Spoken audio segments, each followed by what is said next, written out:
Okay, I'll leave it on. That's why Yeah, y'all. I don't know what's happened today. I'm trying to.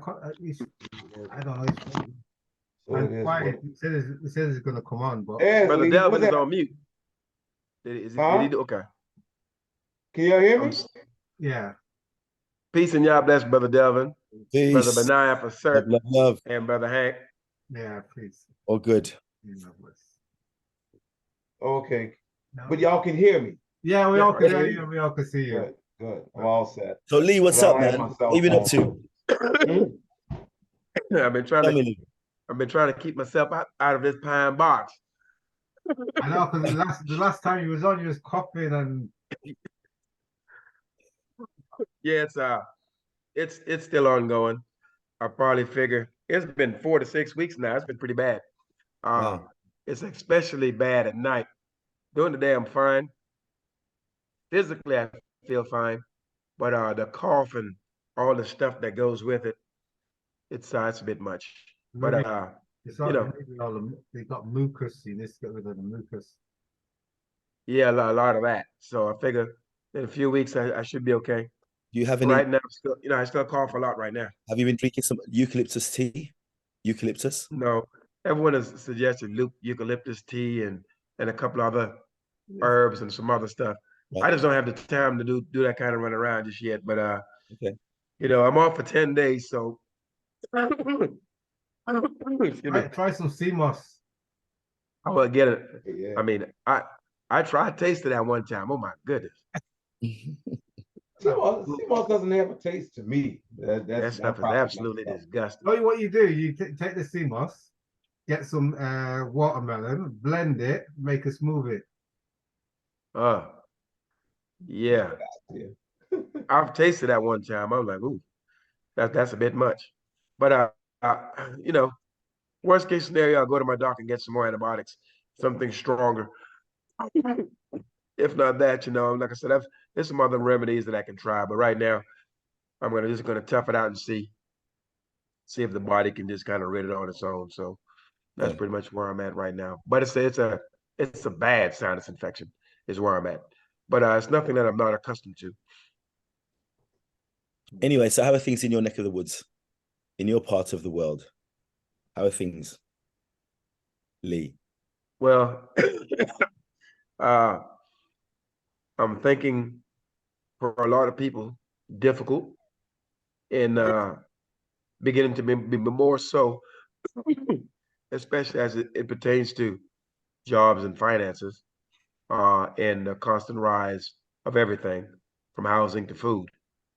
Uh, your average rent is going up to $200 to $500 per month on renters. Wow. So $5,000. it's very difficult, huh? $5,000. You mean you said 500, 2 to 500. Yeah, That's I mean, cheap. yeah, no, I mean, if someone is paying, for example, if you're paying $1,500, and then when you renew your lease, they're not telling you it's 800. It's now 1,800 instead of 1,500. That's a lot, and Yeah. there's not an option. And I know this personally, especially my daughter has this situation now. It's not like when they say, okay, well, we're going to move you up from 1,500 to 1,800. It's not like you can say, okay, well, that's fine. I'll go to the apartment down the road or across the street and get a better deal. It's high everywhere you go. Yeah, that's true. Hmm. That's Can true. they raise it that Well, much? Is that the law? The law they can just raise it as much as they like. Let me turn up my volume a bit so I can hear. Say it again, Brother Hank. Can they just raise it as much as they like?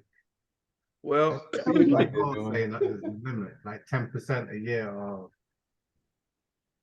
well, I'll tell you what I'm saying as it pertains to that.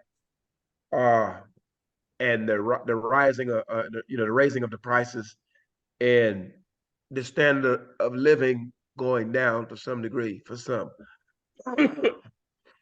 If you are a quote unquote single mother with children and there's no man in the house to where there's some type of cohesiveness as it pertains to your finances, it's extremely difficult for you. Mm. And I know this firsthand. So, you know, being married, having a family, having a man that's there, that's dependable, that will provide for his house. Anyone right now, any woman that's made a choice uh, to be with a man or to have been with a man that's not going to do those things, she's certainly paying the consequences for that. Mhm. Yeah.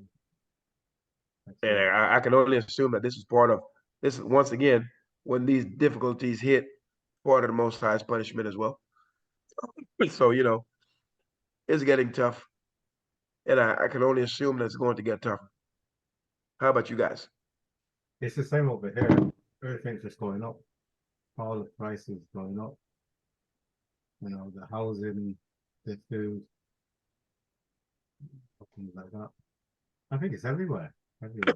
Yeah. It's everywhere, but it's not all doom and gloom. I mean, there's one thing that we have got. Well, the three of us here have our 100% health and strength. Lee, you'll get yours, so it's all good. We just got to Yeah, to ride. come back. It's going to come back. We just got to ride it out. These things are out of our control, really. It's all going to be down to how the Most High sees things and who He sees who needs to be dealt with, etc., etc. But we can't really fret too much about what's coming and what's happening right now. Just be aware of it and hopefully help other people in the meantime. But I think what's coming is coming. It's almost inevitable.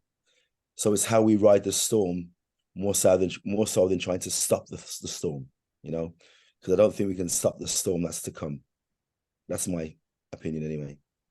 Yeah, I think it's more than an opinion. I think what you're saying, because when you read the book, it just says it's going to get worse before it gets better.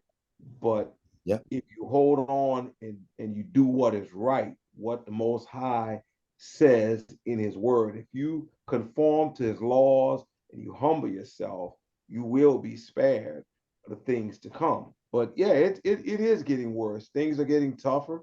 Uh, the U.S. dollar is losing value, and a lot of people are getting nervous. The wicked is getting their judgment. They're facing their judgment. They know that they're facing their judgment, so they're amping it up.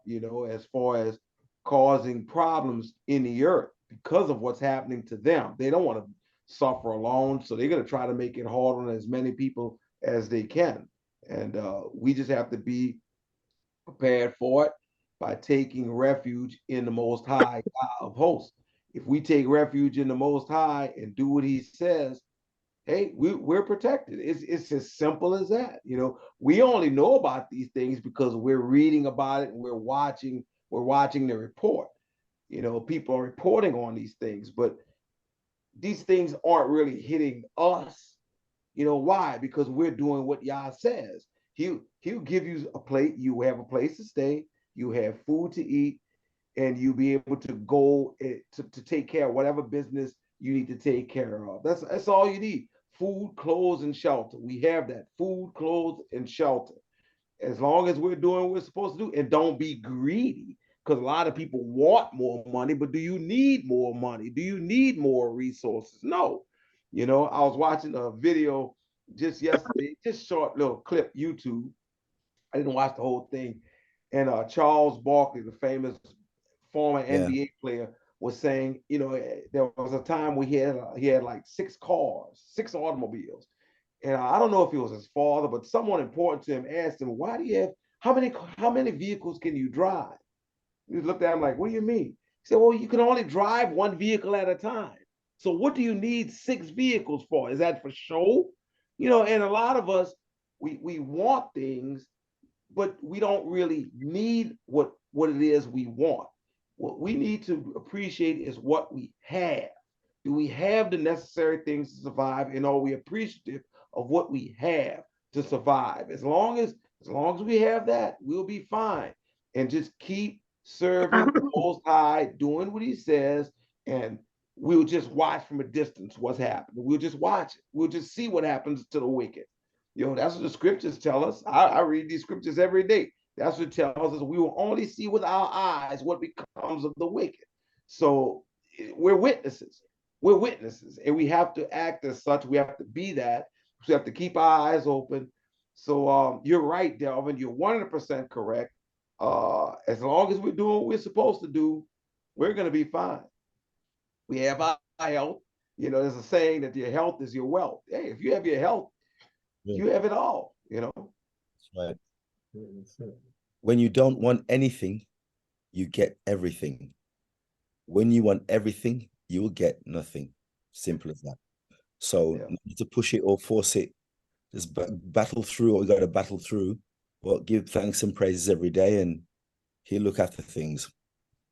I mean, that's where my business comes from. I mean, my business came from the Most High. I was stuck. I was in a no man's land, and He gave it to me. So all I'm doing now is honoring that, and I praise the Most High every day that He's given me that, because that keeps me busy, keeps me healthy, helps me help other people and spread the word. And when they ask me where this has come from, I tell them point blank, the man upstairs, and I'm blessed. So all the punishments or curses that I get, it doesn't matter to me, because the blessings far outweigh that, because what I have here in this little place I've got now in my house and my car is all I need, and just to keep what I'm going to do. I mean, I'll reach out to as many people as I can, and I'll tell them,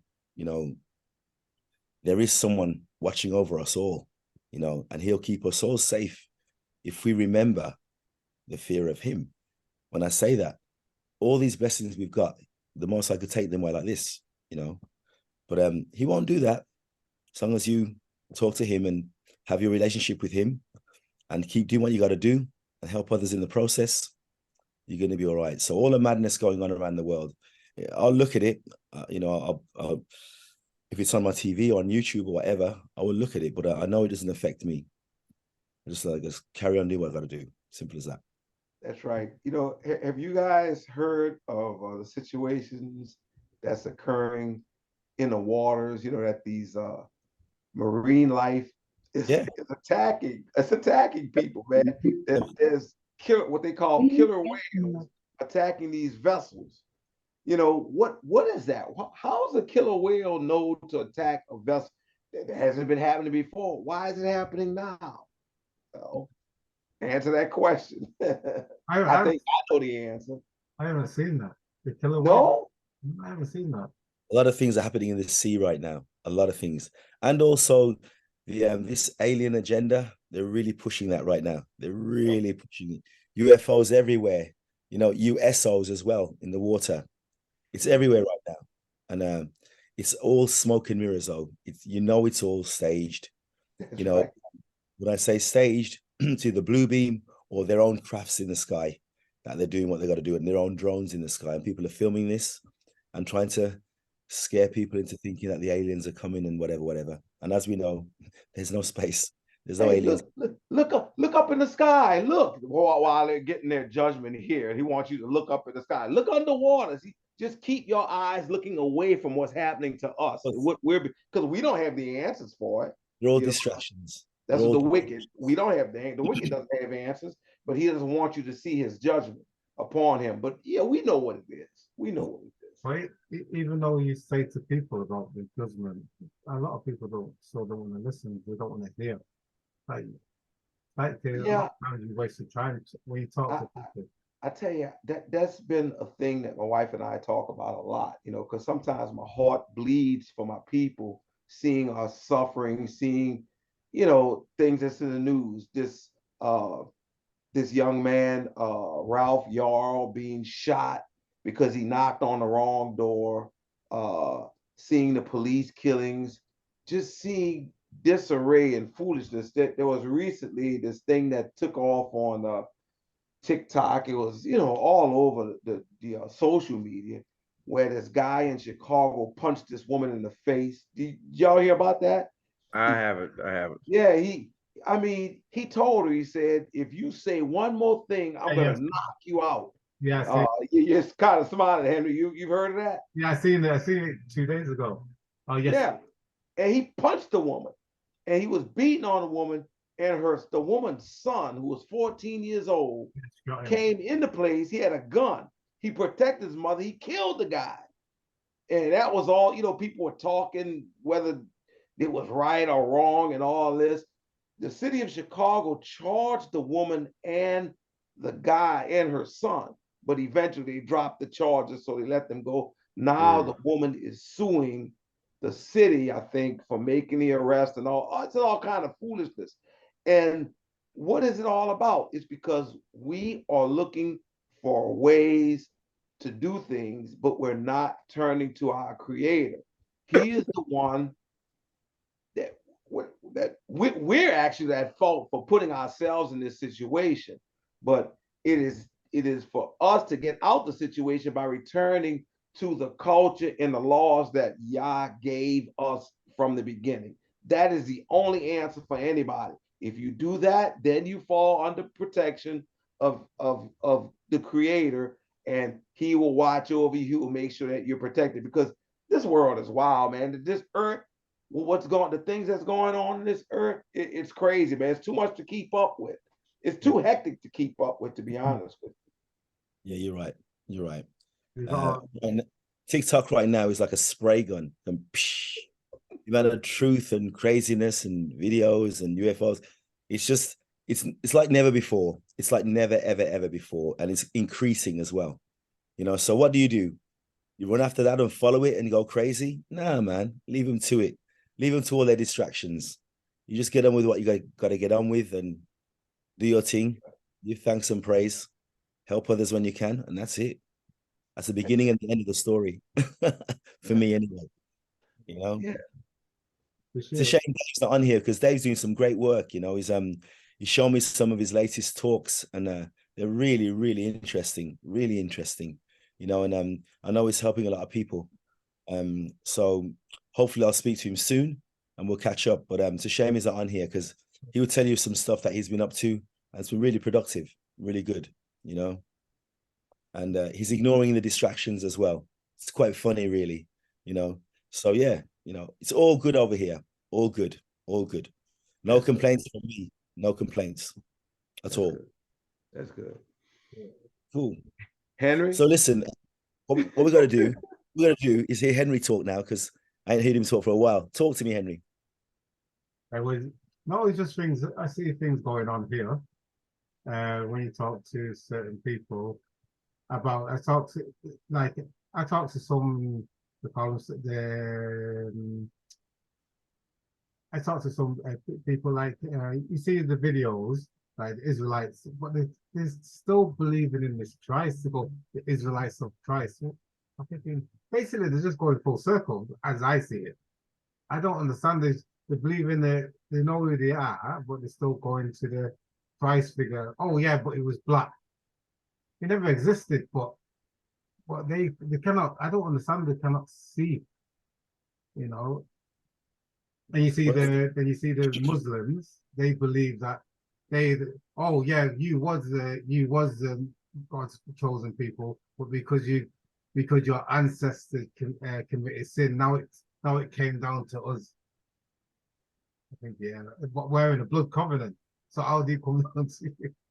But that's what they say. That's what they believe, and they say Allah.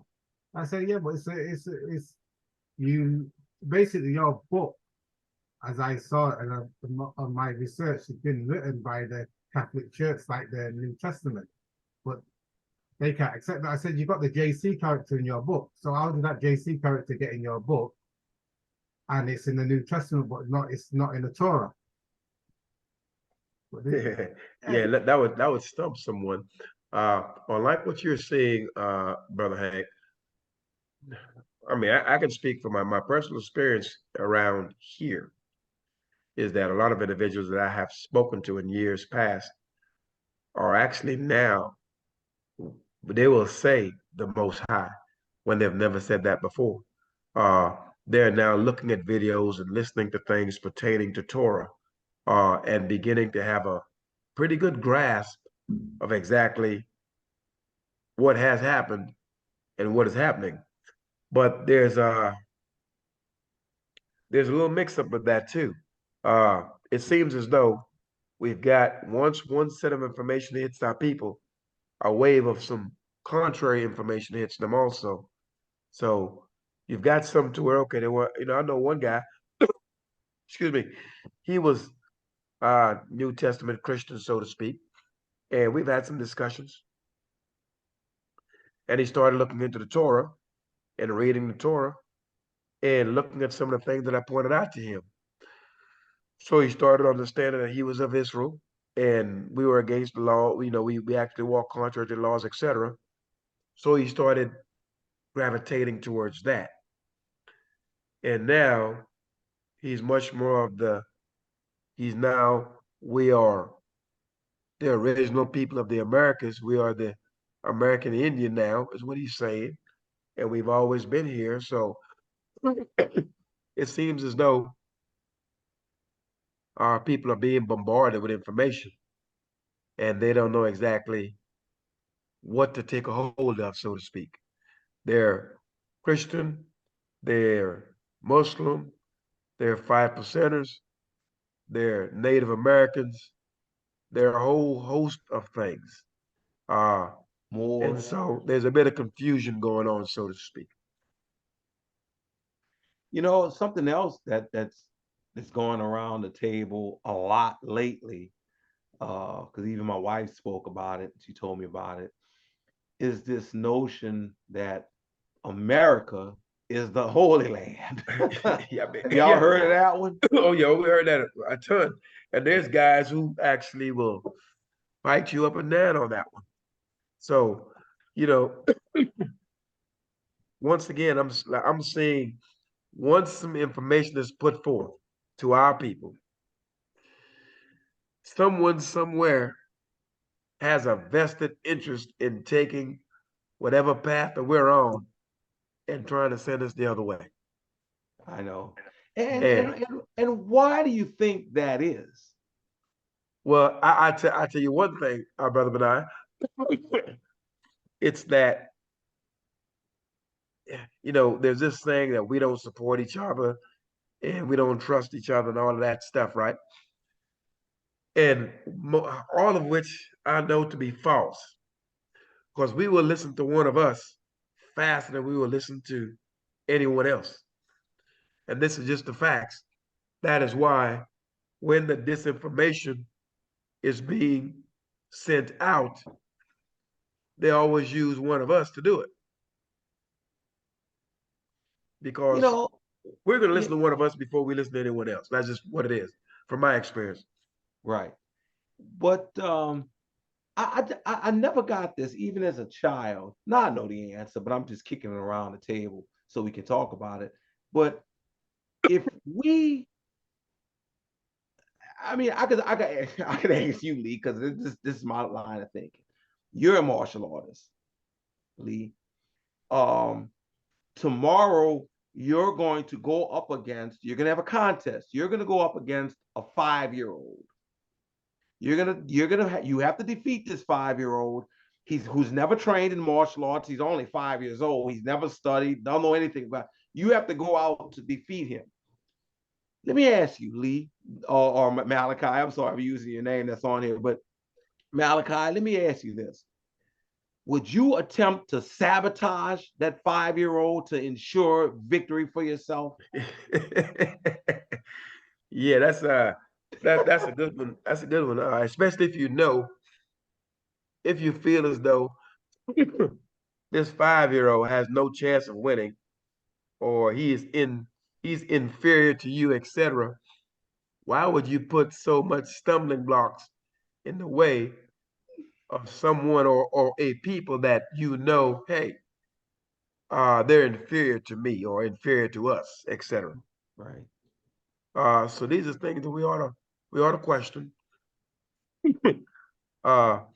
But nothing is gaining. Well, I'm not going to say nothing. I'm saying that whenever we start gaining some traction in anything that's positive, I'm going to use that word. I don't care what it is. If it's a positive thing that we're doing, there's someone that's going to look like us, that's going to stand up and say, no, don't do that. Do this. We know good and well a lot of things, behaviors, and religions, so to speak, that we have been involved in has not benefited us any at all. It's not been to our benefit. We know clearly that the Torah can. Just basically just looking at it and walking in it, we know that that can be helpful to us. But anything that's helpful to us, there's always others that has a vested interest in steering us away from that. They don't want they don't want us to unite, so they always push in like the New Testament or the Quran. Because like when you get the Book of Remembrance, this is they as they call it the Old Testament, and then this is the New Testament, a little piece. Yeah, yeah. Look at the girth of that thing. They want to believe in this little piece here. That's what they want to do. Yeah, yeah, they do. They ignore this one. Yeah. Yeah. Yep. And then this is the one what came first. And then the New Testament contradicts the Book of Remembrance, the Old Testament. But they don't see it, they're blind. I don't know. Some Brother Blind, I'm thinking, I'm not thinking, I'm certain that I know for sure if you want to get a child's attention, a good way to do it is to whoop them. I mean, that's just serious. I mean, I think for these adults that's doing what they want to do, I can't blame a man for believing in what he's been taught and raised to believe. I don't blame you for that. I think some of them are genuinely committed to whatever religions that they may have. And it's hard to argue a man about his belief system.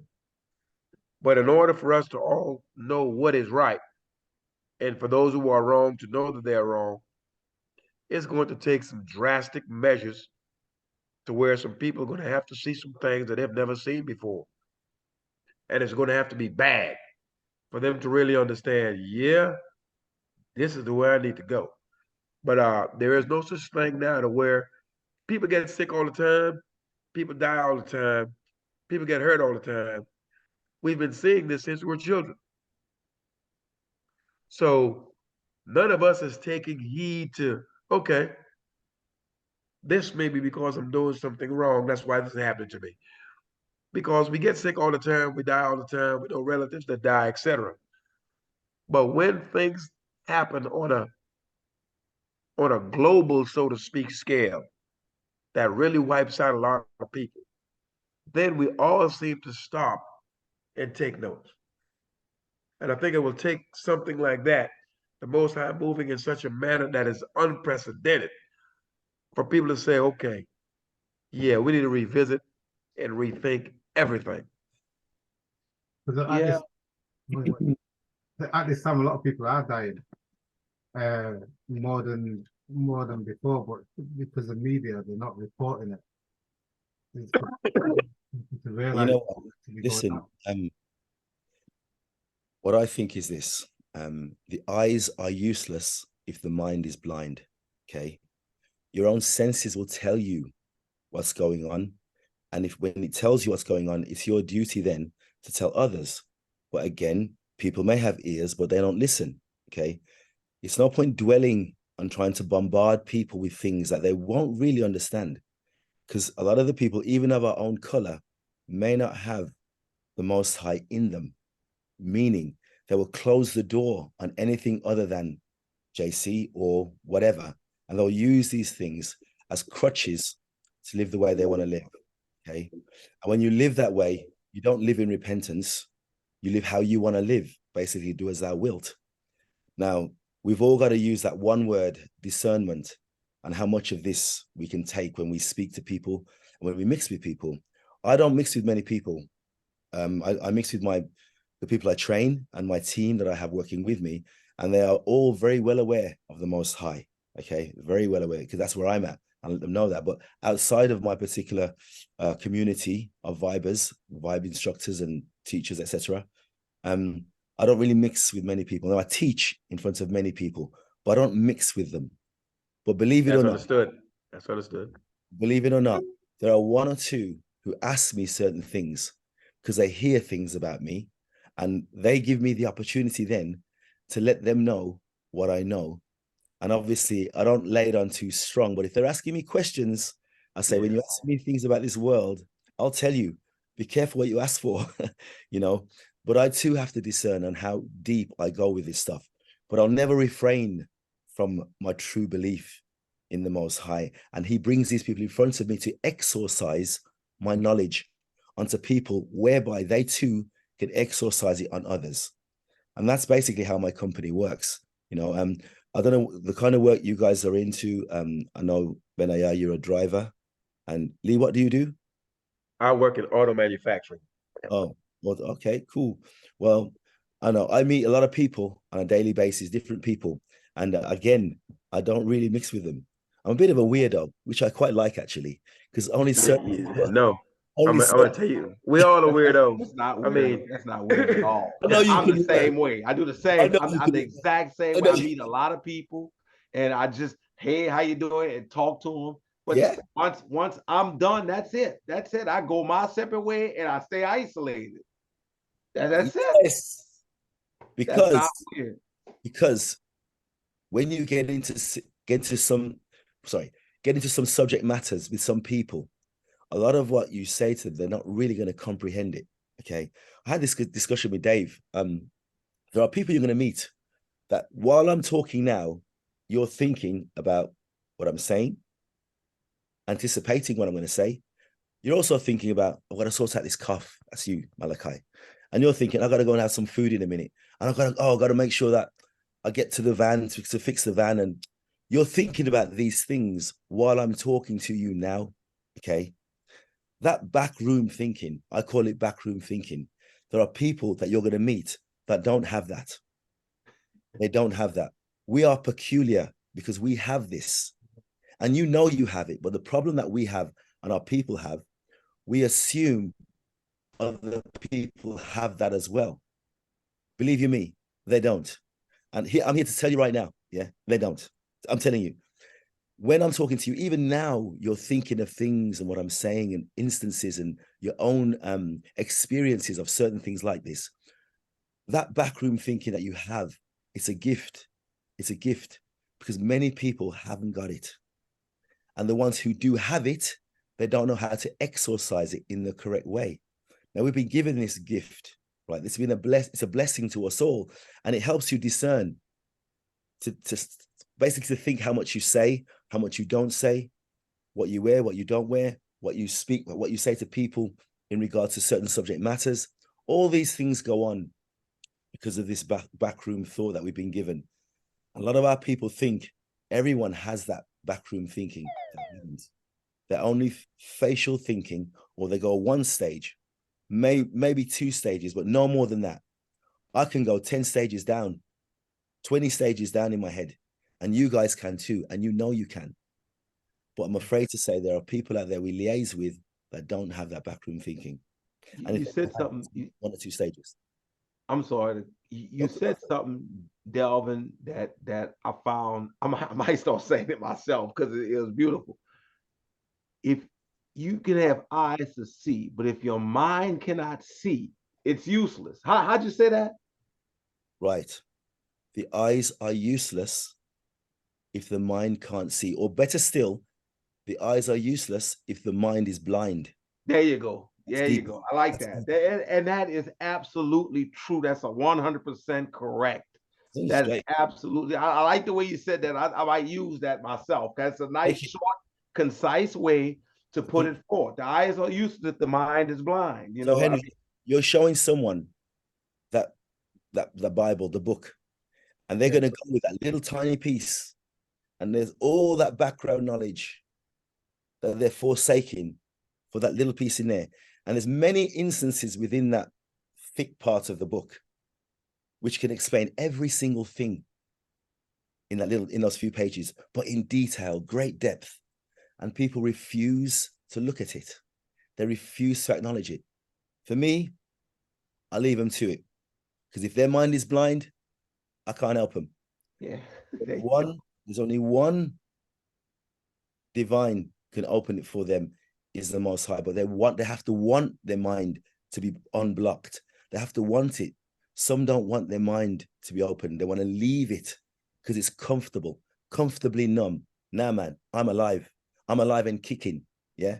But the people I choose to spend my time with, I'm very selective.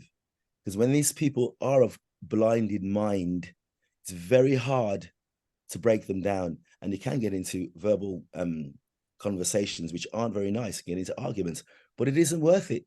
It isn't worth it. It's meaningless. What should mean something to you is doing what you can, what the Most High has asked us to do.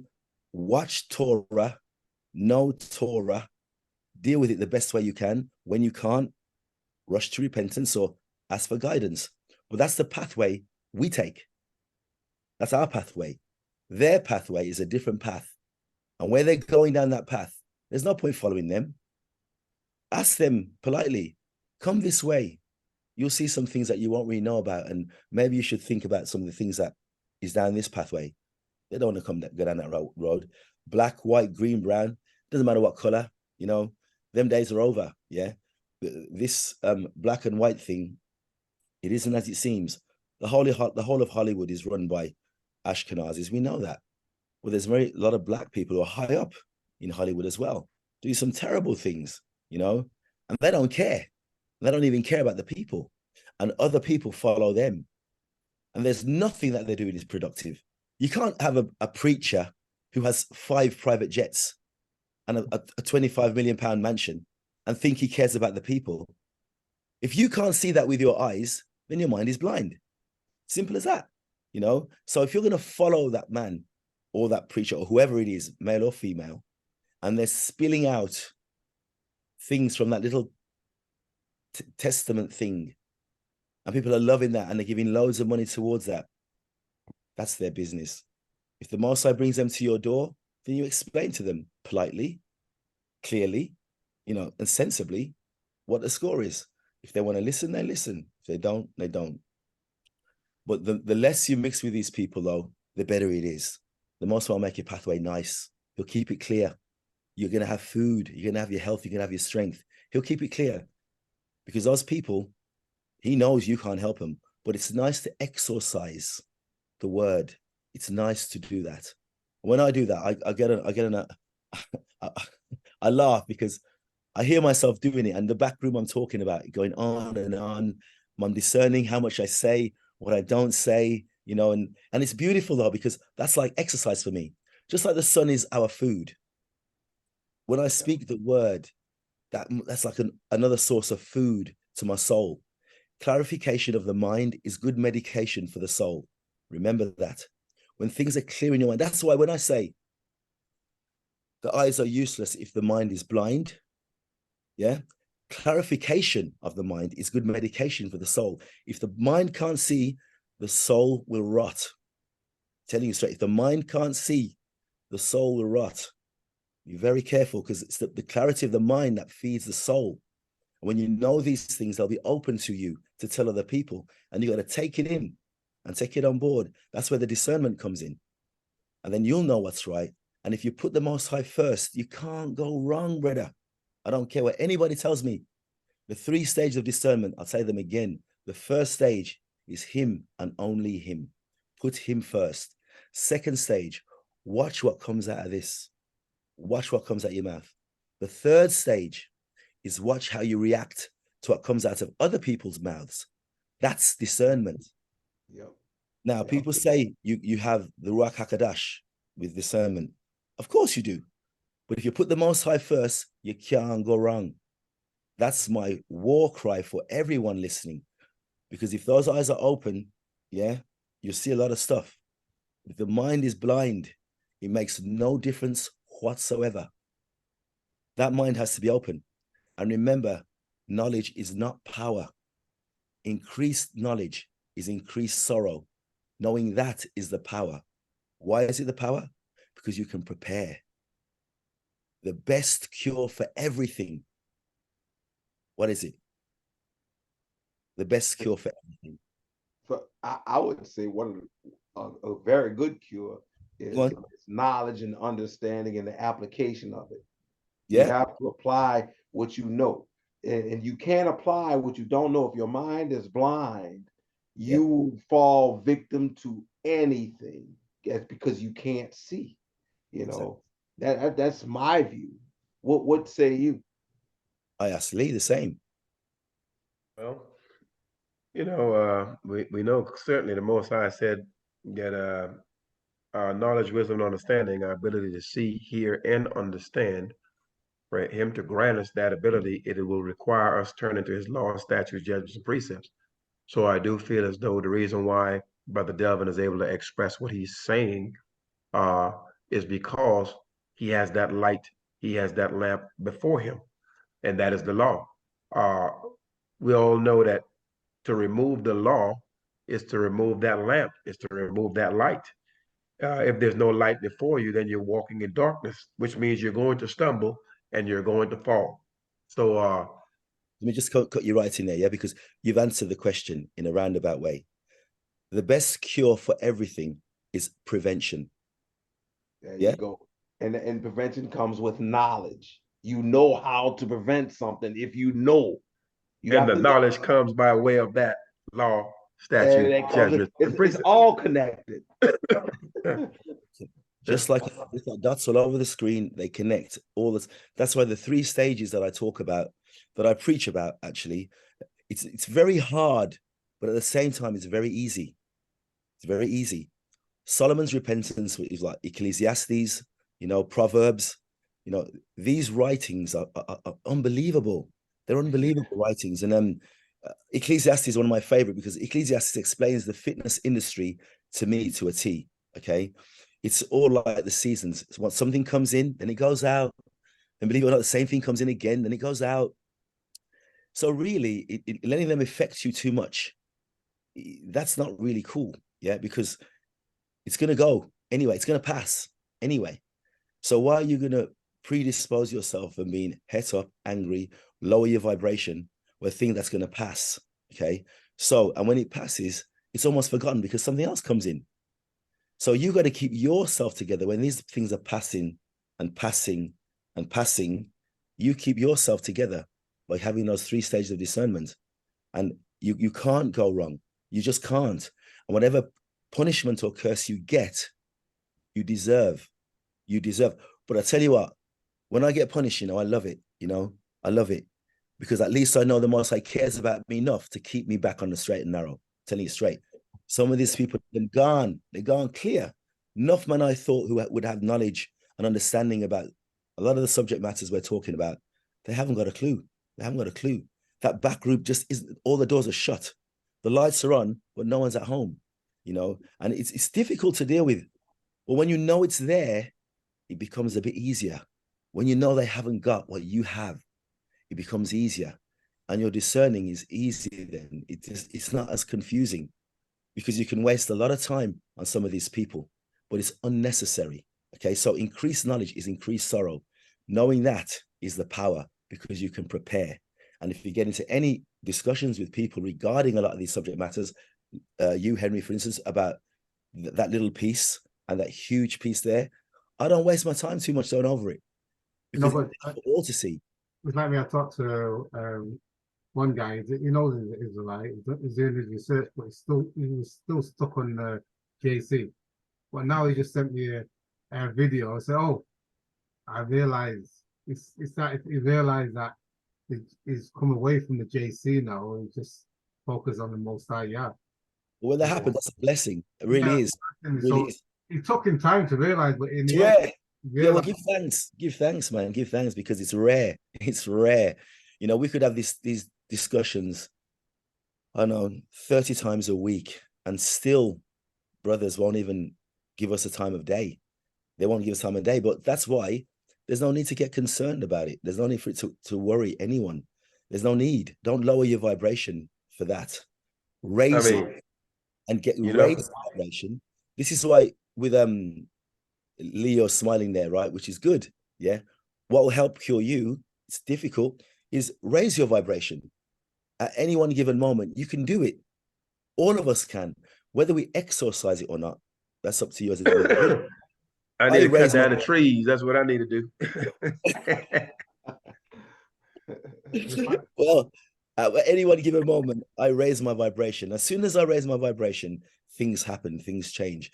It's a gift we've been given. There's a lot of things in this mix that we can do, and how we carry ourselves can help a lot of people, even without saying the word, just how you carry yourself. And because we've been given this gift and this blessing, we got to walk with it and we got to spread it. And then the right people approach us, then we say what we need to say. And we don't have to get into any arguments about anything. And there's no need to get frustrated. Frustration is a low vibration. You don't need that low vibration state, because that's shaking you away from what you should be doing. Lee mentioned the light. Don't dim your light for anyone or anything. The Most High will keep that light bright, and it will shine from you when you walk and speak to people, and then the Most High will do the rest. That's what I think anyway. It's just when you talk to people, for me, it doesn't compute how come they cannot see. I don't understand how come they're so blind, they cannot. I said it again. The eyes are useless if the mind is. And here's something that's easy to kind of keep in mind, especially when you're dealing with our people. I always have to remind myself that the things that I currently know, I didn't always know. And when I keep that thought process in mind, it's easy for me to understand why he can't see. Now, I do understand the fact that he doesn't have the light before him is why he can't see in the first place. And different people will wake up at different times. All we can do is plant the seed, pour some water on it, walk off, come back and check on it in a month or two, 6 months, a year. And if you pour the seed, or if you pour the water on the right seed, they'll come back and ask some questions. But it's very tough when dealing with people who just don't want to hear that. But once again, when everything is stripped from a man, then he has absolutely no choice but to listen to what's before him. And that's why, like a lot of times when you find yourself in the valley forces you to stop everything that you're doing and focus on one thing, whatever that one thing is. So I'm thinking a lot of the people that are not listening, don't care, etc., it will take something drastic to get their attention. That's all. Okay. Well, there's three types of species that don't listen. Three types of species. The first one is cognitive dissonance. Okay. They just refuse to accept anything other than what they know. Yeah. Then you have presupposition. People who know it already. I already know. So whatever you tell me makes no difference to me. Okay. And the last one is Stockholm syndrome. Now, all of these things can be explained in the Book of Remembrance. There's loads of instances. But an easy one was like with Samuel and Saul. And the people had Stockholm syndrome, whereby they needed a leader. They needed someone to lead them. It wasn't enough for them to just go to the Most High straight. That's why they got the leader. Now, a lot of people now, that sheep mentality is the most prominent mentality right now. And when you're led like that, this back room, whether it has back rooms or not, all those doors are shut because they're not being allowed to open them. So when you suppress creativity, that also happens, okay? Where people aren't exorcising the back rooms. Some of them don't have it. But these people without these back rooms, they fit into one of those three categories: presupposition, cognitive dissonance, or presupposition, cognitive dissonance, and Stockholm syndrome. Them are the three things that you're going to come up against. Some have all three. There's no hope. There is no hope for them. I'm sorry. There is no hope. I don't care what color they are either. There is no hope. But if they've got one of these things, it's going to be a problem for you. But it's not really a problem because you can exercise what you know. And as Lee just said, plant the seed and then leave it at that. But never get frustrated because it's not frustrating. Not to me anyway. It doesn't frustrate me in the slightest. They're all around me. When I go out and mix in this wide world, they're all around me. So what am I going to get frustrated for? I can't change that. What I can change is when they come and speak to me and they ask for information. Then hopefully I can change by planting the seed, and that seed will blossom whenever it's ready, or when the Most High sorts it out, or when the water's poured on it. That's it. So I'm just here to tell you, man, there's nothing, I want to give you any bad vibration. There's nothing to worry about. You're all very comfortable in your field. Okay, Lee, you've got your ailment there with your cough, etc. But one surefire way of curing that is just raising your vibration. Somehow you have the ability to do it. And just brother, I get this every wintertime, every spring, during the summer. I get this 3 times a year. I'm lucky to have a voice to talk to you. I would lose my voice. I would lose my hearing. I mean, it happens. This is every year. And it doesn't matter where I've lived. I've lived in many different places, but I don't know what type of pollen or what comes off of these trees, but it does me in every time. You know, one guy cured his pollen. His hay fever. He started to do cold baths. Cold what? Baths. Well, like cold baths. Yeah. Cold baths. Yeah. A cold bath. Yeah. I gotta have that hot shower, man. I can't do that. Me too, bro. Me too. Hey, if I can't have a hot shower, man, no sir. Yo, they say that going to ice baths as well is good for you. Oh. I'm like this. Check it out. No. No. You can do it. I don't need to put myself through that. Yeah. Cold water is actually healthy. If you can do it for like 3 to 5, 6 minutes, it builds up slowly. It shocks I mean, it's a shock to the system. Yeah. Yeah, it's a shock to the system. Now, there have been some studies done where the cold is actually beneficial to survival, so to speak. For example, if you got shot, you're in 100-degree weather, and that same bullet hit you, and it was daggone 2 below, your chance of survival would be better in the cold than it would be in the heat. So the cold has some type of effects on the human body. Now, whether that will help my allergies or not, I don't know. But like I said, this is something I've dealt with since I was a child, man. So it's nothing new, and it may get worse as I get older. Here's something for you all. Yeah, we've all been told in school that the heart is a pump.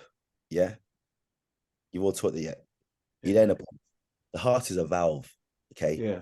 Blood is its own life force. That's why we're not supposed to eat blood or eat red meat or eat rare meat. Yeah. The blood is a life force.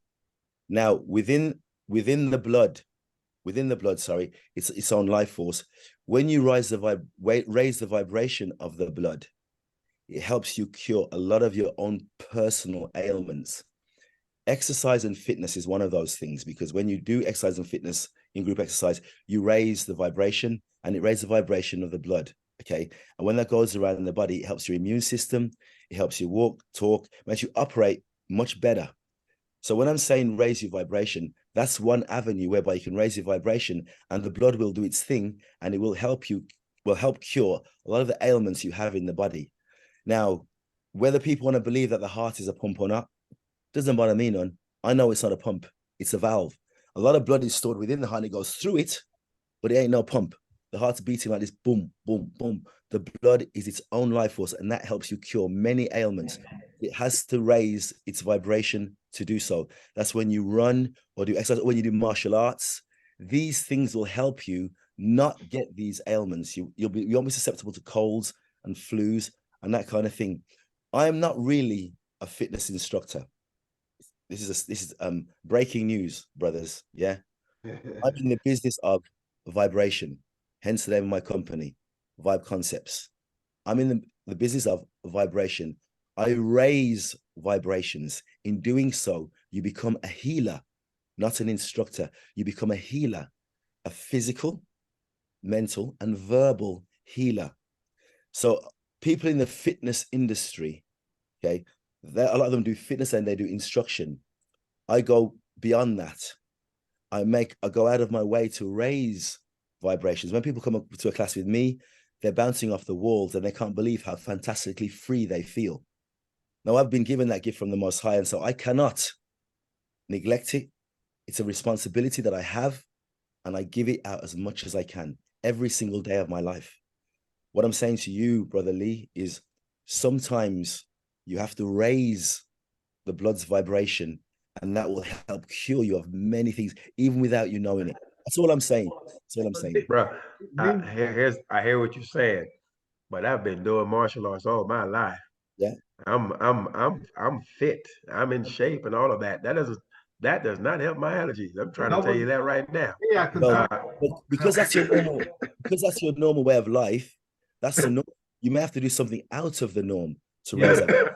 It's just advice I'm giving you, because a lot of people who come to my classes, they have colds, they have flus, a lot of these ailments, and they come to my classes and it cures them, and they wonder why. And they go to the doctor says, oh, you've got this, you've got that, da, da, da, da. And I goes, okay, fine.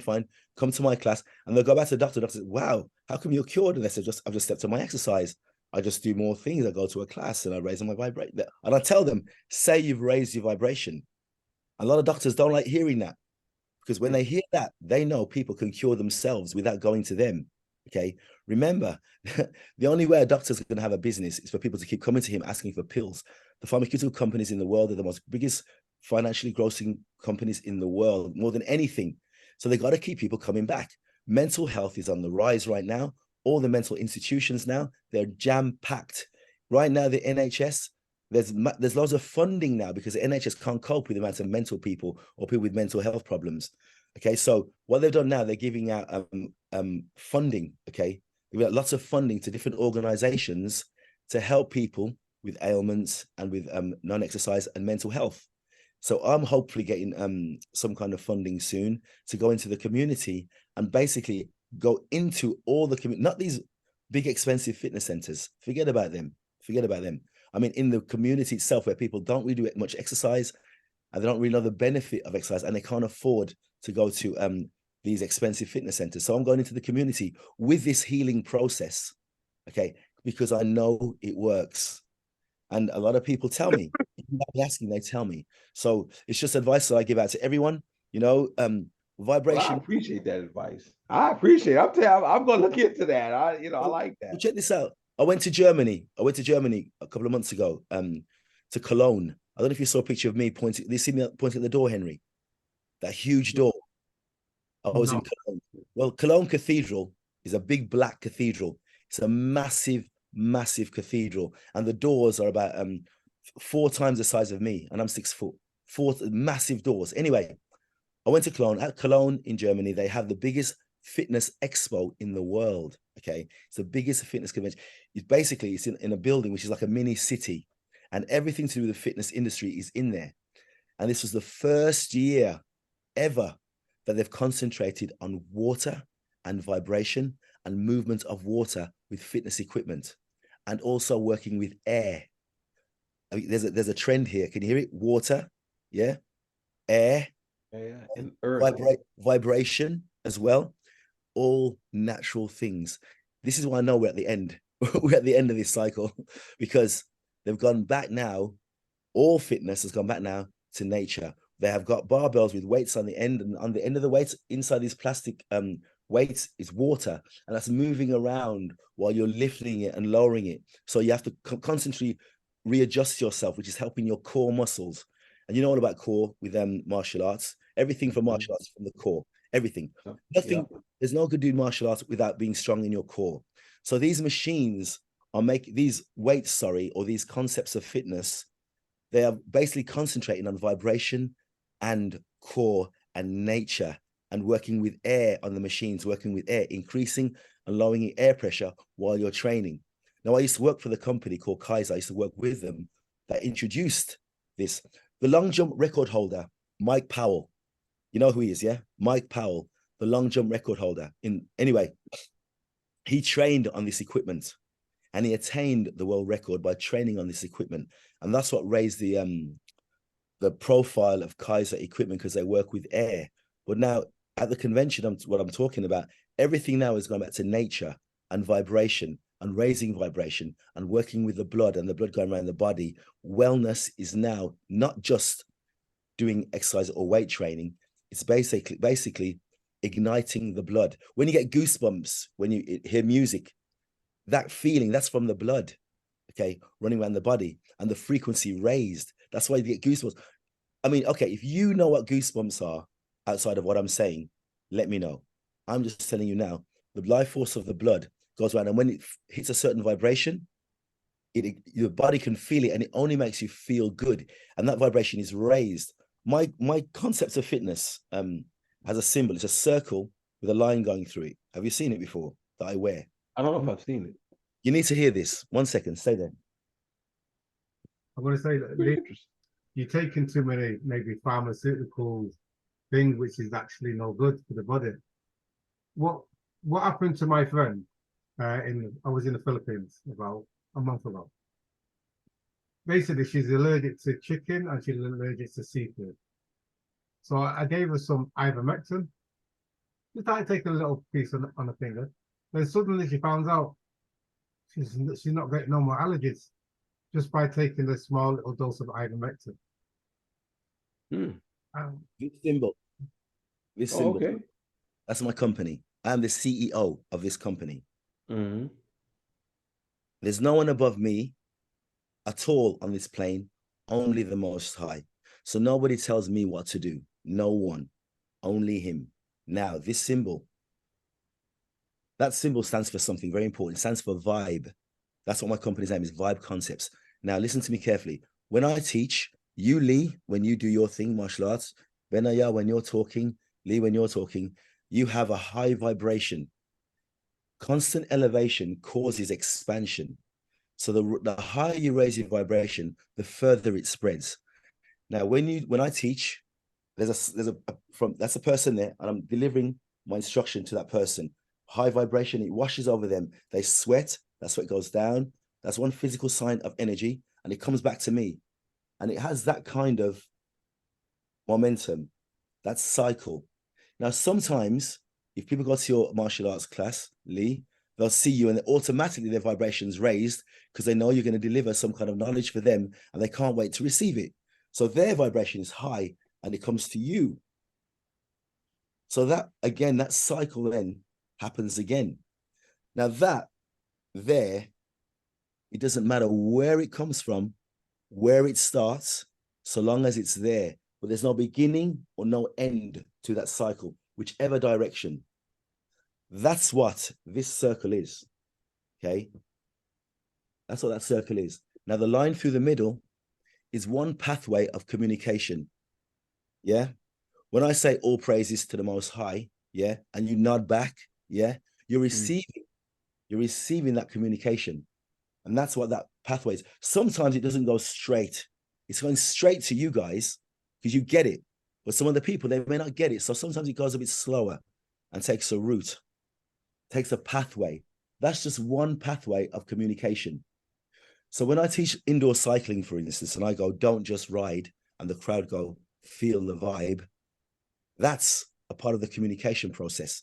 That too is healing because they become part of the community and they'll come together as one.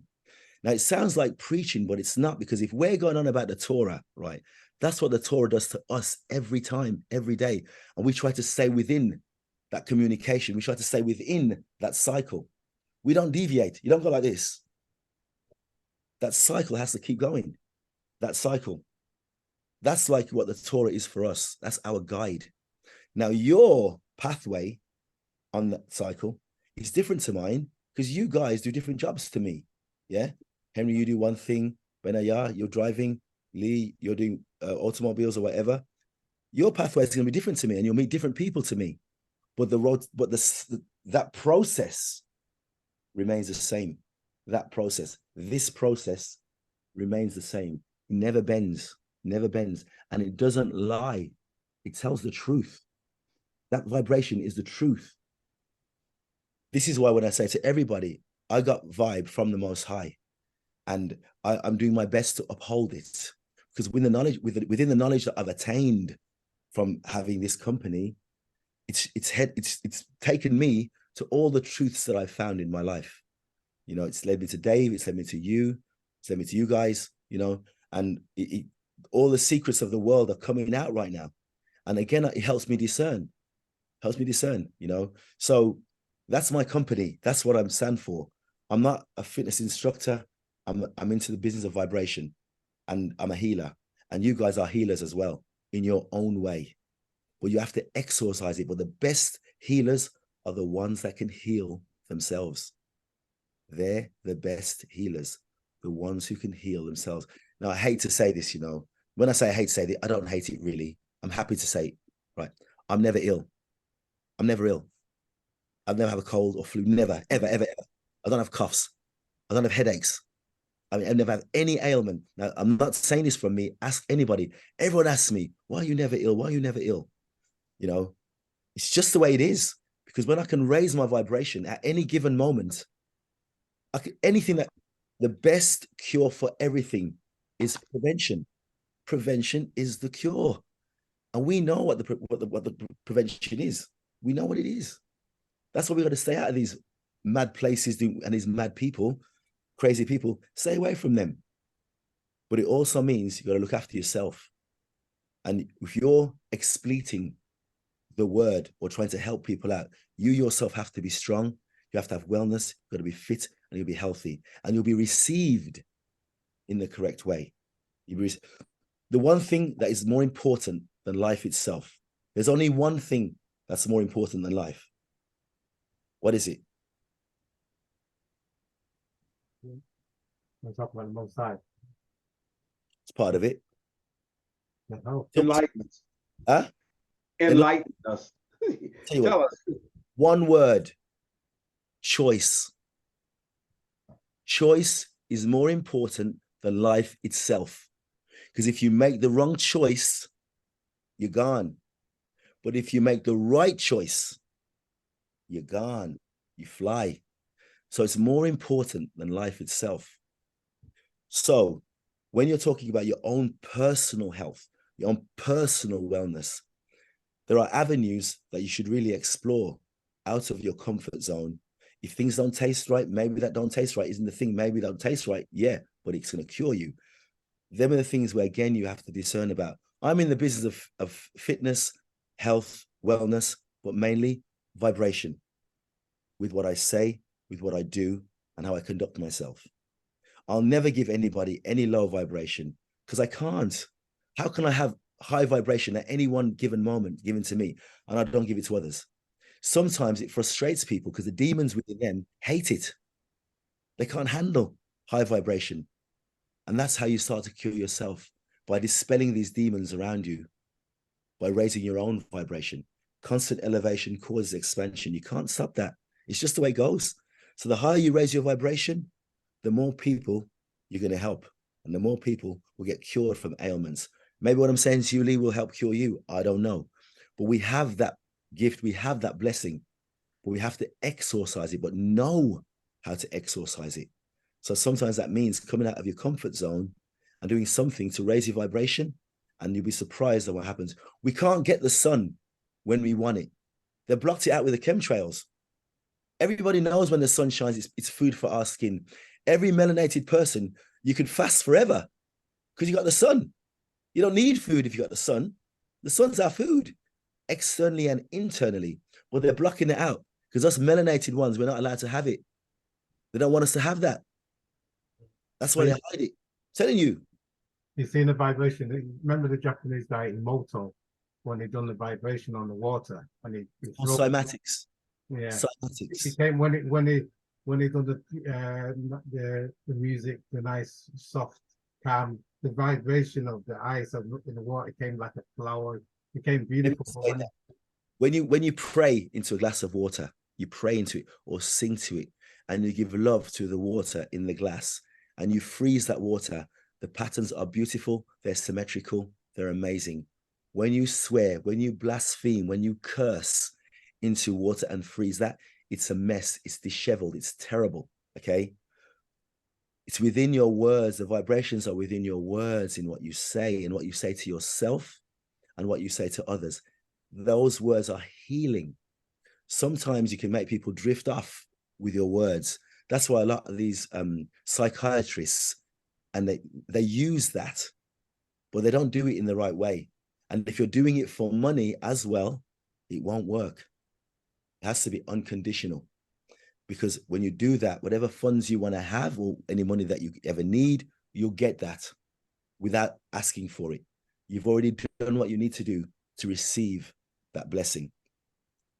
I'm afraid to say that's how I could live my life. And I've been doing that ever since I've come back from Turkey. It's been like that for me. And it's been going great. Every curse I get, I take them gladly because the blessings far outweigh the curses.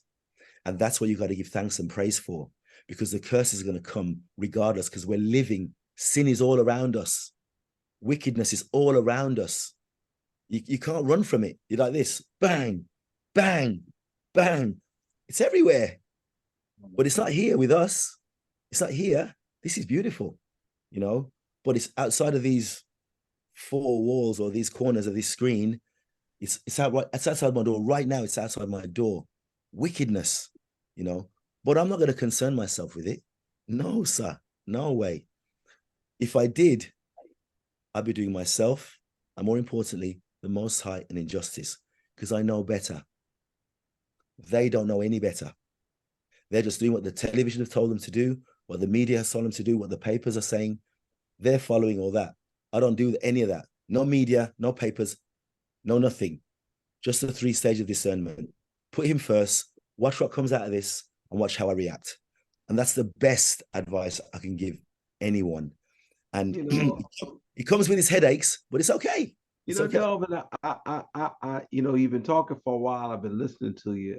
I like what you're saying. I like what you're saying. I think what you're putting out is true, and I think it'll help a lot of people, because it's helped me. You know, with the, you know, now don't get me wrong.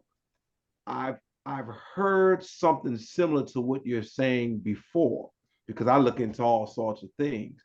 And so it's not the first time I'm hearing a lot of what you're saying. I've heard it in some way, shape, or form, you know, in different forms, but I've heard it before. And I like that you grasped onto that, and that, you know, I could sense that you have been changed in a way that is positive, in a way that's helpful to you. And you're spreading that and sharing that with us, and you're sharing it with other people who will see this on this platform. And I just like what you're saying, brother. That's good. That's good. You keep that up, brother. Keep it up.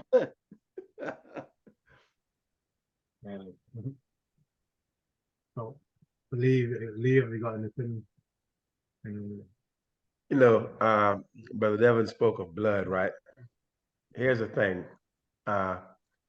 2 weeks ago, I went into my cafeteria, right, at where I work, and there was a laminated sign, Brother Benai, that said,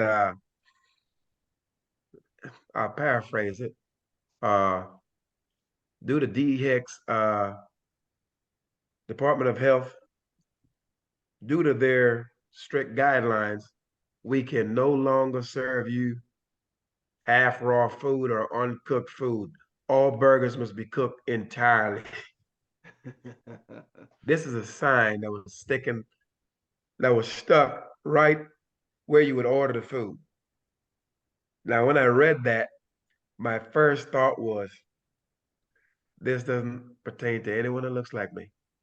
Yeah, I see what you're saying. You know what I mean? Mm-hmm. But it's bad that you have to put a sign up like that, because people actually will eat their burgers just about half raw, to where on both sides there's just a browning of the meat, but on the inside is literally just about raw. Okay, can I just ask you one question again? Sorry for all these questions, but how many ingredients in a McDonald's burger? I don't eat McDonald's, so I don't know. No, you don't. I know you don't. Neither do I. I haven't eaten for 30, 40 years. Do you know how many ingredients in a McDonald's hamburger or beef burger or Big Mac? How many ingredients in there? Shall I tell you how many? How many? 72. Oh, man. Now, it's not a burger. It's not a burger. I saw, my wife sent me a video just yesterday, last night. This guy pulled out a McDonald's burger. Yeah. And there was a bear next to him. It was obviously a bear that he's accustomed to and was friends with him. He tried to feed the bear. The bear wouldn't eat it. And he wouldn't eat it because he recognized it's not food. He'd smell it. Yeah. He just shun it. You know, he didn't want Wow. it. It's not food. You know, it's not. So okay. Just like you said, I don't eat McDonald's either. I don't know. I was young the last time I remember eating a McDonald's burger. I just don't eat that stuff. You know, you can't eat that, man. That's not food. Benaya, here's a joke then, yeah? You show that, so that same clip, yeah? Even if you explain that clip to a person who likes his McDonald's, he's going to keep eating it. Oh, yeah. He's going to keep eating it. That's exactly what I'm talking about, you know? You've shown them, you said 70 degrees, a bear won't have, a bear eats raw meat. A bear will kill something and eat that, because that's food. The burger is not food. It is full of chemicals. Chemicals upon chemicals upon chemicals. Now, again, many people, when I drive down the road going into town, right? There's a McDonald's there. There's always a long queue of cars. Always. You very rarely drive past and there's not a queue. I'm thinking, all these people, they must have heard about these burgers and these fries that don't decay in the body. You leave fries for about 6 months, it doesn't decay. If that doesn't decay in a glass,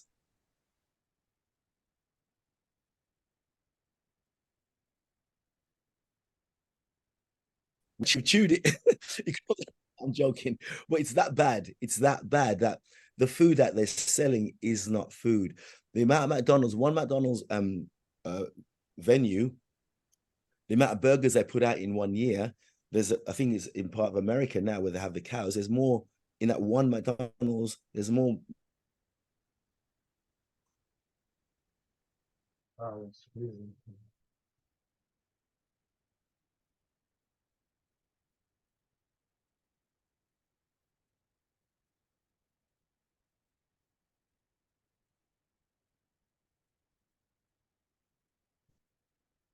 But a lot of the chicken that people are eating out here, that's not chicken. You know, they storm Chick-fil-A and they eat all this chicken. I mean, think about how much chicken is sold on this earth, and then ask yourself, how many chickens, how many people on this earth, and how many chicken places are there on this earth? When you think about it, Everywhere. how can you consume all that when it's not that many animals? You know what I mean? There should be a chicken farm on every corner, more or less, shouldn't there? Yeah. Should be a chicken. The amount of chicken in cities, especially the cities. So what we're eating, what we're putting into our bodies, okay? I know a lot of even other meats and foods isn't really real. We can't really concern ourselves with it too much. Again, we use discernment. Yeah, I'm not going to go to McDonald's. So I'm not going to go to any burger. I haven't had a burger for years. For years, any burger, not just McDonald's, Burger King, any of those establishments, I don't touch them. Right. But I know there may be some things that I'm eating that aren't that great for me, maybe, but I'll discern. I'll use my own knowledge and my own decisions on what I eat and not eat. But I'm doing fitness all the time, every day. Every day I'm doing fitness. I'm training every single day of my life. Okay. And I love it because I feel great. Now I'm 57 now. My knee's a bit dodgy over the years. You know, we got these ailments when you get to the age. Yeah, but I still ain't complaining. Nothing's going to stop me. I'm going to carry on. But other ailments, as in colds or flus and those kind of stuff, I don't get those things ever, ever. And the people around me, they don't get it either. And if any one person is around me, it's soon gone. It doesn't stay around us for long. That's how I roll. So I know there's something in raising the vibration and frequency of your blood because it's its own life force. So I'm telling you now, that helps with a lot of things. Helps with your immune system, how you walk, how you talk, how you think. When that blood's going around that body, it's like a cleaning mechanism. Cleans the body, and whatever it cleans out, you get rid of it in number 2 and number 1. You know, but if you're stagnant, when these ailments come in, it holds the ailments in them. You know, in the Vietnam War, a lot of the soldiers died. Correct me if I'm wrong, right? A lot of them died when they lost a limb or whatever. Right. A lot of them, they didn't die of losing a limb. They lost their lives because of loss of blood.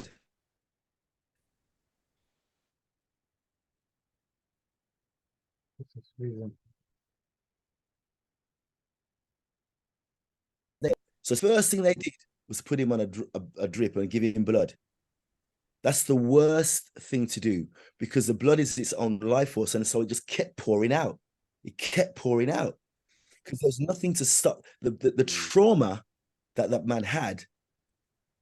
The mind told that trauma didn't exist because the blood going through the body didn't stop because the blood should quarter zone. It should stop. It should get hard and make a blockage to stop it pouring out.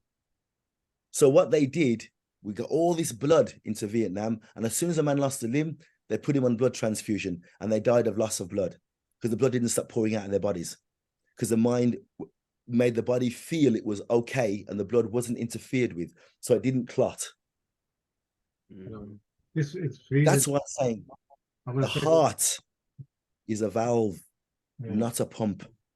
When you lose a limb, cover the limb, and the blood will clot and heal itself. And if you waited long enough, you could probably even grow that limb back. Who knows? No one's waited that long. A friend of mine, her daughter lost a finger. Yeah, she lost a little finger, and she covered it, it clotted, the finger was gone. The finger grew back. The same lady whose daughter, she just called me about 10 seconds ago on my phone. Her daughter, the finger grew back. It's a miracle. No one can explain it. Got rid of it here, but the body can heal itself. Well, you have to allow it to do so. But again, that depends on how much you believe in the Most High and allow him to cure you. He's given us that mechanism, that blessing, but we're not taught to exorcise it. We're taught to go to the doctor, and all the doctors want to do is kill you.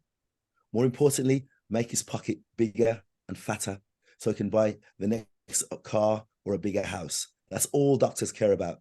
Doctors don't care about you. I'm sorry to say. And anyone listening, any doctors out there who want to go against what I'm saying, go against me if you want to.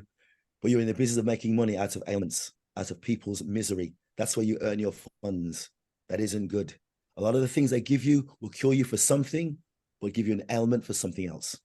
That's how it works. That's the cycle, I'm afraid. What the doctors doing? 1 second. I'll be back in a second, guys. The doctors just basically, they don't cure you. They just fix it. They don't get into the cause of it. They just cure the element, the top part. They give you tablets if you got headache. They're not asking you. They're not curing. How did you get the headache? They just give you tablets so you don't feel the pain. Right. That's it. That's it. You know, you're 57 years old, Delvin. He's a young man. How about you, Henry? You're pretty young too, huh? Me, I'm older than Delvin. I'm sorry. Oh, you're older than him? I'm 57. Yeah, young man. Yeah, that's good. 57, 3 days ago, 26th of June. Oh, the 26th? Oh, okay, yeah. I'll be 61 next month. You look great, man. Of next month, 61, huh? You look great, bro. How old are you, Hank? Me, 58. Oh, wow. Yeah, you look a whole lot younger than that, brother. How are you, Malachi? Seems you're the baby. I'm actually, I'm 50 on the nose. Wow, child. Yeah. You're Bambino. He's a young man. He's young. You're Bambino. Wow. Well, listen. It's hard to believe on the 26th of June. That was your birthday, Delvin. I will remember that because that was the day I first attained my first black belt. Wow. But it was in 1980. Now, how old were you, Malachi? In 80? Yeah. I would have been 7. Woo! Were you in martial arts then? No. Yeah, here I was a black belt. I probably was on that level before then, but that was the first time I was tested. I went to my old instructor and I got tested for it, and he was shocked. He wasn't prepared to pass me, but he said I couldn't help but pass you when I saw what you was able to do. You know, somebody I trained with for so long. But this lets me know, man, I'm getting old, man. You know, it just is what it is. So I hope I look young enough. But I'll be 61 next month. You're not Remember, in what field? Karate, kickboxing, Thai box, which Who, me? Oh yeah, I was a Shotokan was my deal. That's how I got my first black belt in, and I've studied other forms of martial arts, which is pretty much an offshoot of Shotokan. But in my time in martial arts, I've attained 3 black belts, 3 of them. okay. 2 in karate, and I have 1 in jujitsu that I received back in '95. Okay. And so I just love it, but I've slowed down so much. You wouldn't be able to think. I'm sometimes surprised that I've slowed down so much. I'm not as active as I once was, and that's because I found my niche. I've found the Most High, and all my concentration is on improving my character and doing what He says. Now, I don't teach anymore. I was teaching back in the days, but I don't teach it. But that's why I like Brother Malachi, bro, because he reminds me of me. I was into it and everything, and now that he does it, and he's pretty proficient, and I like that. So Malachi and I really hit it off, and we have a lot in common. And that's just what I say. That's my story, and I'm sticking with it. well, as we It said, is what it is. health is wealth. That health What is true wealth. in martial arts? You doing karate or jiu-jitsu? What are you doing? Who's this? Malachi. Yeah. Oh yeah, my style is called combative concepts. It's pretty much full contact karate. It's a fighting art. Oh, Right. okay. So yeah. Well, as I Now, said, health is wealth, man. Health is wealth. yeah, And health is wealth, most certainly. I think for the most part, as it pertains to our health, we know the Most High told us specifically that we were not to eat blood because the blood is the life of the animal. yeah, So if the blood is the life of the animal, it certainly is the life of the man. So yeah, certainly these guidelines are to be adhered to. yeah, If you have a vehicle, that vehicle is powered by a certain type of fuel. And if you put the wrong type of fuel in that vehicle, it can cause it to stall, malfunction, or not function at all. So I do believe that our food, i.e., the Most High's dietary law, is very important because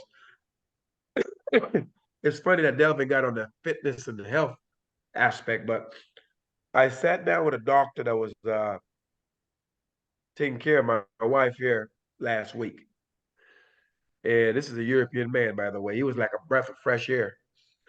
He actually said he's talking to her, gave her all the information she needed, very in depth, very thorough. Then he turns and he talks to me. And he asked me, have I had my colonoscopy, how old I was, and how many black men do I know that's over 80? And I said, I know about 2 or 3. He said, that's not very many. He said, I don't have conversations with old black men because they die. They're dying from the silent killer, high blood pressure. I said, well, my diet and everything else is very different, and I exercise and things like that. He said, okay, well, that's good. He said, you want to keep that up. But he made it plain that when it comes to the life expectancy of the people here in the US, you have the women, which is very expensive. And then you have white males, and then he shrunk it like that for black males as far as life expectancy. So therefore, there's a great divide in the amount of time that we actually spend here, and not only that we spend that time, a lot of it is being spent, i.e., fighting different types of ailments that are preventable primarily by what we eat. So it is certainly a problem for us. Some of us may live in the 80s, etc., but it's still filled with diabetes and things like that. It's filled with ailments. So this is very true, and it's something that we all need to address as a people. But I do feel the core root of all of this, as far as the fix for that, is the Most High's dietary law. That's my view on that. Well, a lot of people don't know the Most High's dietary law, and it's good for us to tell them. But I will say this: our internal consumption of food isn't the one thing alone. It's what you see, it's what you smell, what you hear, what you say. These things, the body consumes them as well.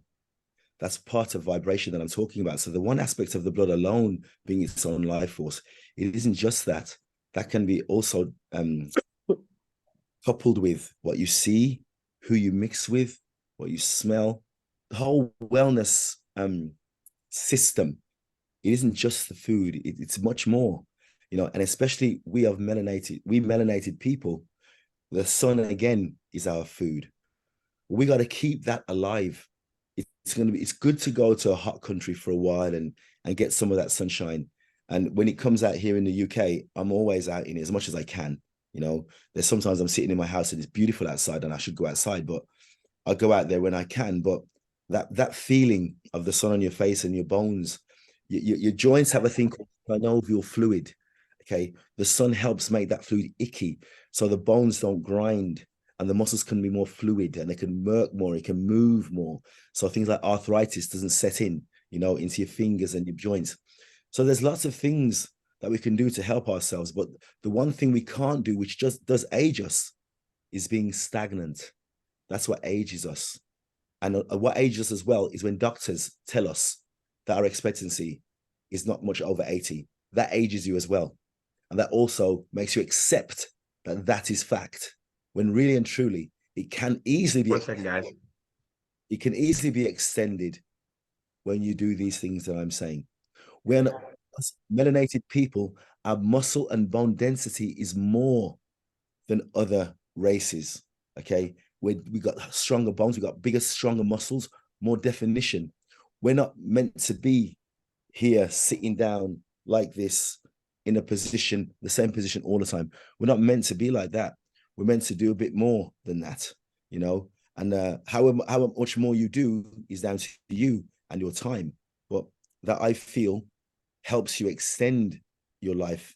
Your life expectancy is a lot longer if you're active, and that keeps you young. I'm telling you. Yeah. I feel fitter and stronger than I've ever felt. Obviously I've got ailments because my knees want to play up, but that's going to happen, man. It's going to happen. But on a whole, I still get up every day and teach a class or do training every day. And I'm not going to stop. Even if it's a small thing, just do something outside the norm. And all these flus, colds, these stupid things going around, you won't get them. You won't get them. Yeah. You won't get them.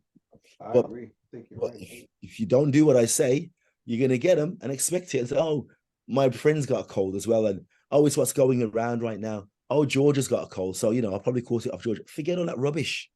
It's all rubbish. Do what you need to do to keep moving, and you won't get what they've got. People have colds all around me sometimes in a class, but I don't catch anything. Yeah. But anyway, I can't say much. I've got so many phone calls to make. I don't want to rush off, but let's have some closing speeches and set up a next one. Sorry, I spoke so much as well. By the way. No, it's good that you spoke. I'm glad. I'm happy. Someone needed to hear it. So it remains the same. We know that the Most High Yah is working. We know that his judgments are being laid to rest. 1 second again, gentlemen. People who do have the ears and the mind to see what's going on, to ears to hear what's going on, and to understand, will put into practice what they are instructed to do. We have our instructions, that is the Torah or the law, the book of remembrance. We need to do it, adhere to it, do what Yah says, and then just wait for him. Wait patiently for Yah, because he's making things happen. When we look around, we see what's going on. We've seen all these things. Hey, we got to do it. We got to keep doing it. We got to pray and raise our vibrations, keep that going, keep that blood flowing through our veins, because the blood is the life You know, it's the life force. He gave us that life force. We have to do everything we can to cultivate it and to keep it moving in a straight forward and upward position. Y'all bless. That's what I say. Bless. True words. True words. And you have to, every year you should do a detox, at least a week. You have to detox the body. It's like a car. The car's been running for 50, 60 years. You have to service the car.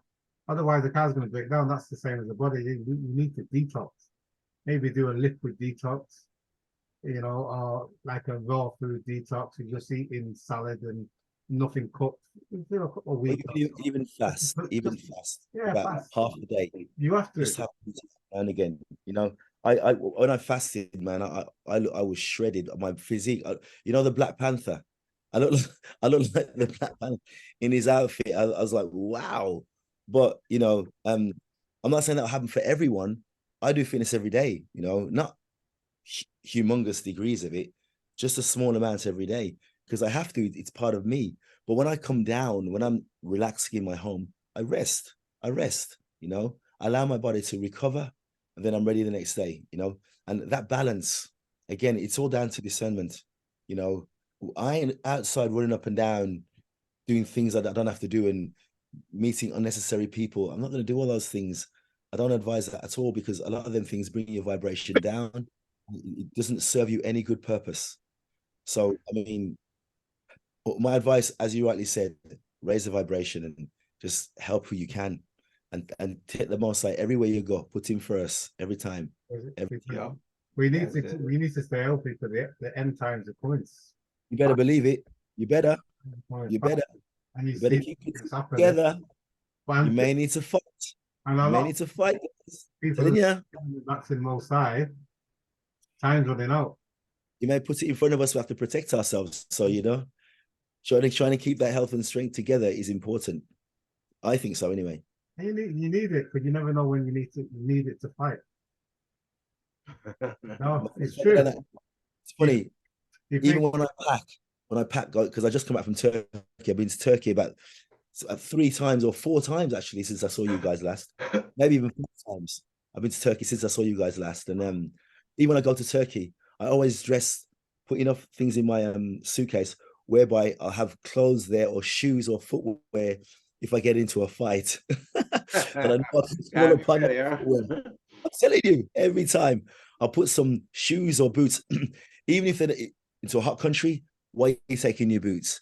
Because maybe I have to go out of that room and go out to that complex and sort some people out. You know what I mean? That's right. I make sure I got my boots, man. I can't wear slippers. Can't wear my flip-flops. You know what I mean? You gotta be prepared. Yeah, I agree. I'm telling you. No lie. Be prepared. People think I'm crazy sometimes. Why are you taking your boots to Turkey? Because I need them. That's why. That's right. I may need them. So there you go. Anyway, I got to fly, man. I got so many phone calls to make. Brothers. Peace and y'all bless, my brother. Peace and y'all bless, brother Devin. Henry, let's have another one soon, man. I love you, bros. I love you, brother. Peace and y'all bless. Okay, peace. Remember. Yeah. That's it. So what you got to say, Henry? No, nothing's got things are just slowly. I've been traveling. I was in the Philippines and I was in Hong Kong. That was about a month ago. Now I'm back here, back to the same old work like this. And then a lot of people ask for your channel lead because they say when they say, oh, message me, give me Lee's channel because they like the way how you come across. They like your vibration, how you come across.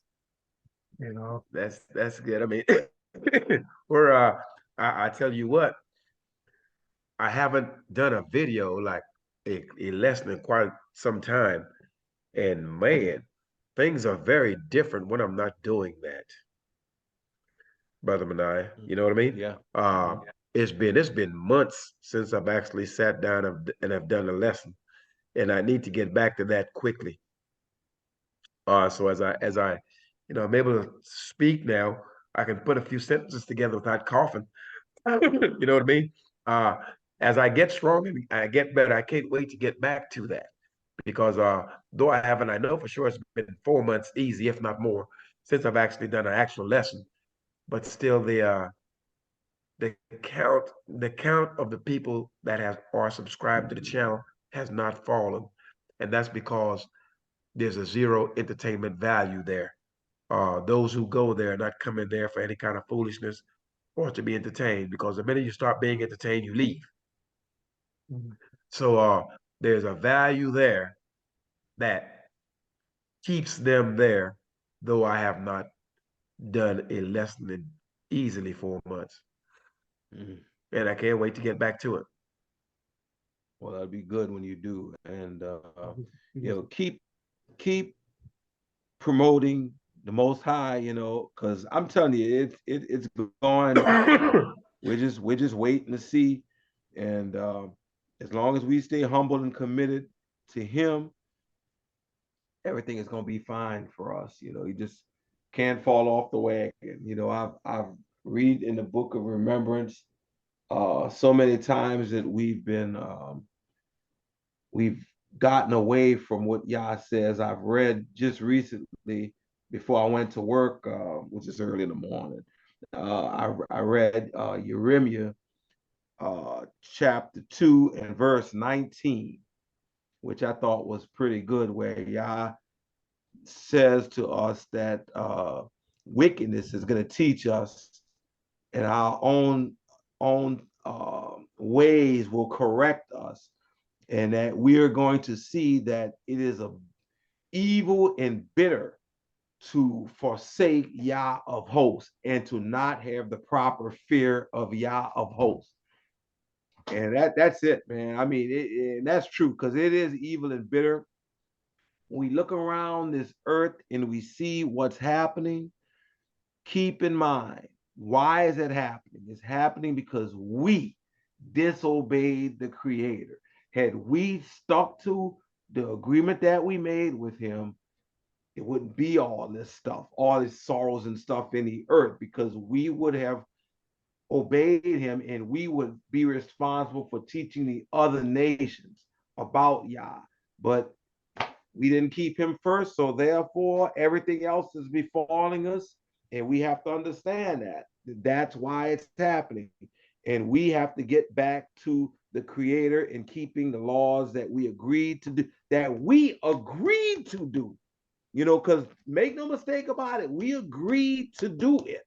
But then we reneged on that agreement. We called ourselves throwing that contract behind our back. We don't care. We want to do this. We want to go here without thinking about that.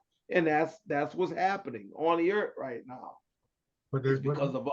No, a lot of people are starting to wake up after the 400 years, as we've gone through the 400 years. So a lot of people are starting to wake up to find out who they are. So it's time. It's coming to the book of remembrance. A lot of people are reading it and realizing, well, even though turn it like they know that they're the Israelites, but they're still confused because they're still got the JC in their head. But it's taking time to people to realize that the Most High is only one. Yeah.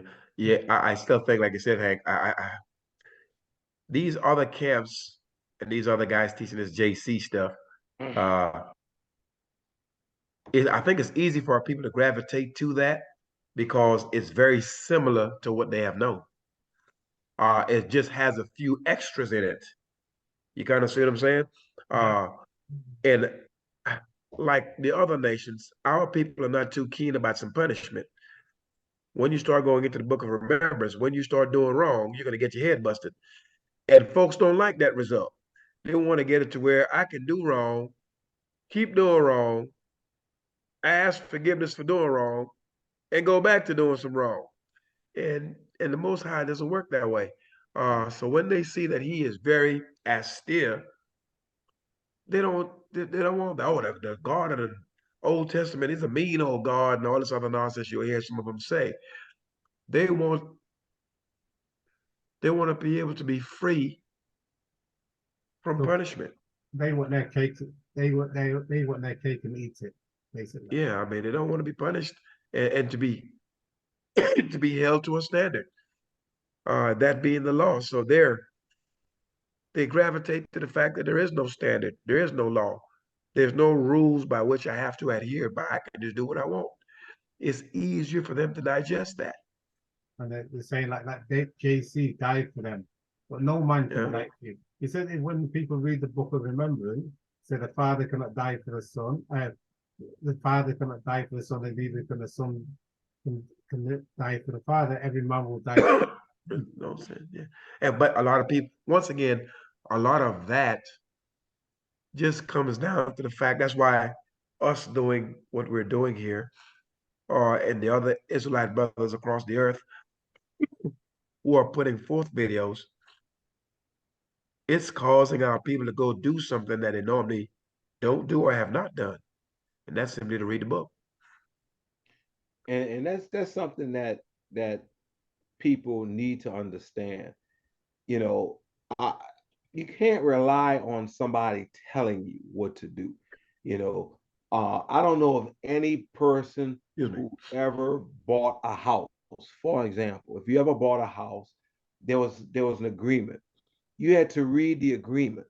You had to understand everything that came into uh, what it takes for you to purchase the house, what you're responsible for. You whenever you sign a contract, you have to be responsible for what you're signing. Therefore, you're going to read what it is you're signing. Well, you can say the book of remembrance is a contract that we made with the creator. We have to read, we have to understand what he says, not what somebody told you. You know, there's no way you rely on what somebody tells you.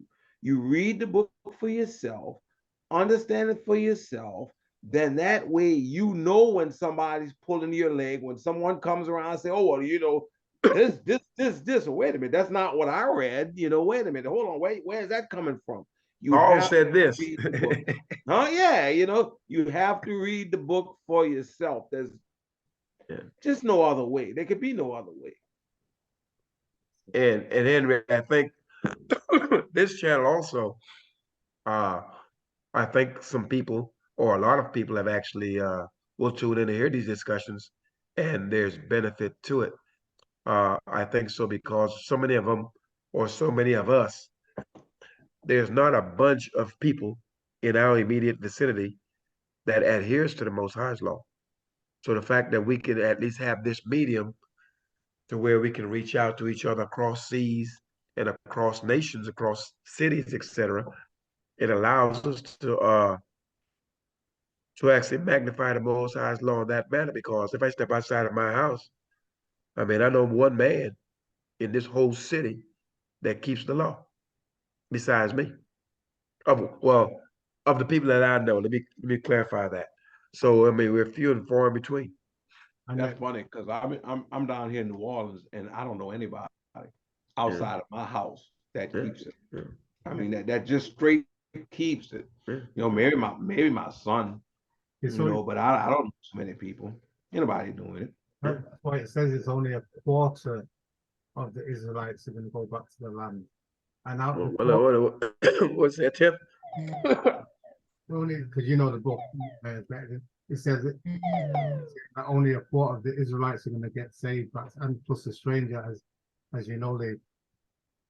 Yeah, I mean, you're going to have that remnant, that tip that's going to return. But you know that mean that just goes to show sometimes becoming engaged in long drawn out discussions that's turning into potential arguments with some of these men is just not fruitful, because the ones that are destined to turn back, they will, and the one that won't, they won't. So it's no need to actually have a bunch of back and forth with a bunch of Israelites. They're hard headed anyway. So the ones that will turn, the ones that won't, they won't. That's it. And most channels, what I see, they are promoting the JC. You might be Israelite, but they are promoting the JC. Well, there's another component to that, and that's a financial one.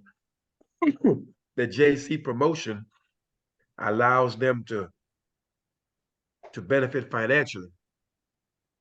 When you start talking about this law and you start teaching the people clearly that only the sons of Aaron can actually approach unto the Most High and things like that, and that the Most High only has one house and the tithe was never ever money, then all of a sudden you can't ask for money.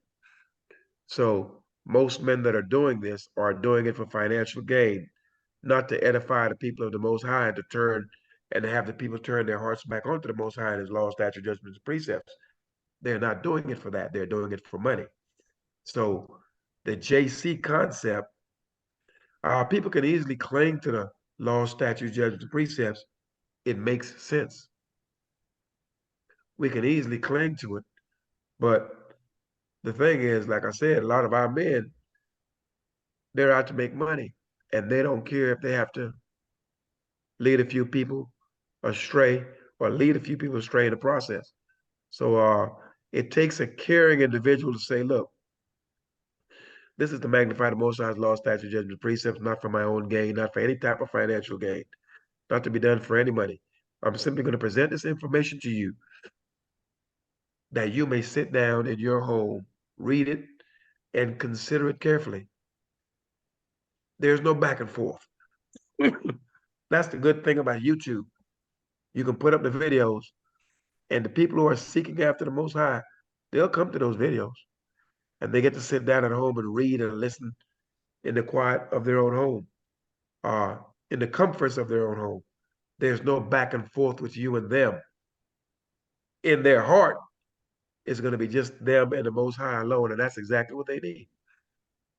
Yeah, it's unfortunate because idolatry is rampant around the earth. And when I say idolatry, Brother Malachi, what you said is true and it's far reaching because people that's looking after money, that is their idol. Money is their idol. That's what they put before the creator. Anything at all. I don't care what it is. I don't care if it's even yourself. You're putting something before the creator. That has become idolatry. Whether you're putting your wife or your husband or your children, your mother, your father, your grandparents, your aunt, your uncle, I don't care. If you're putting anything before your servitude and your loyalty to the creator, you are putting an idol before Yah. And you're going to pay for that. You just can't do it. Therefore, it is very important that people take the time to seek Yah out for themselves. Seek Yah out for yourself. And that way, Yah can keep you safe. See, because it's not the creator. The creator set everything in motion. The burden is on us to do what we're supposed to do. If we don't do what we're supposed to do, then we're going to have trouble. And from all shapes and all forms of trouble. We're just going to have all sorts of trouble. So we have to, it's incumbent upon us to seek Yah out, seek his way of life out, seek out what he says. And we have to align ourselves to be what he expects of us and to do what he expects of us. Else, nothing else is going to work. It's going to be as simple as that. So we have to keep Yah first, and we have to keep him foremost in our lives.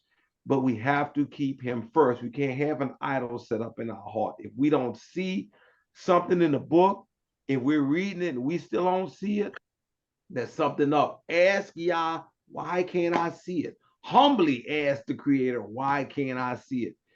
It's not a question we should all pray. I don't care how, wow, I don't believe it. Say, man, we have to humble ourselves. We have to call upon him. We have to humble ourselves. So enough is enough because we've suffered a lot and we're going to continue to suffer if we don't return to the creator and obey his voice. Simple as that. That's a good point, brother.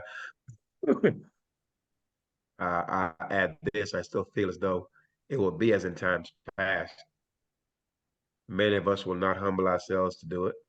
I think the Willows by the Water courses, the men that's being raised up to teach the law, there.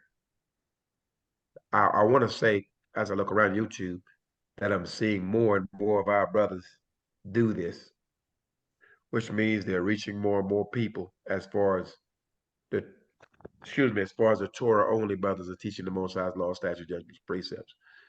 But I want to say for every one of us that's doing this, there's several million of us that are against it or flat out won't do it. So I think it's going to be just like in the days of old, where we will have to be made an example of. Uh, we will have to be killed off in these nations. We'll pine away over here. Uh, because I think there's that many of us that will not do this. Yeah, unfortunately, you're right. That and this requires a great deal of discipline. This is the one thing that our men lack. You're right. A great deal of discipline, and we have to make our minds up that we're going to be committed to this thing. And it's as simple as that. I've made my mind up that I'm going to be committed, and I know there's a lot of people that are putting out a lot of misinformation. I realize that hurts me, to see so much misinformation because I see my people suffering as a result of this misinformation. I see the world suffering as a result of this misinformation. But I can't allow myself to be taken down by that. I can only help what I can help. I can only control what I control. And one thing's for sure, I'm going to keep Yah's laws. I'm going to do it. I don't care who else doesn't do it or make up their mind. I'm not going to be sidetracked. I'm going to stay on the course that Yah has set for me.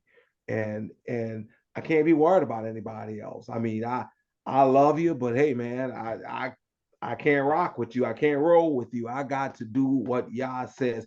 And you have to be committed to do it. You can't be afraid to say that. You can't be afraid to let people know that's what you're doing. This is what I do, and I keep on doing it. It don't matter what you're doing. I'm going to do what Yah says. And the only way we can understand that is to understand and know what he says. We have to read these books and seek Yah out and keep his laws. That's what he expects of us. That is the most important thing to us.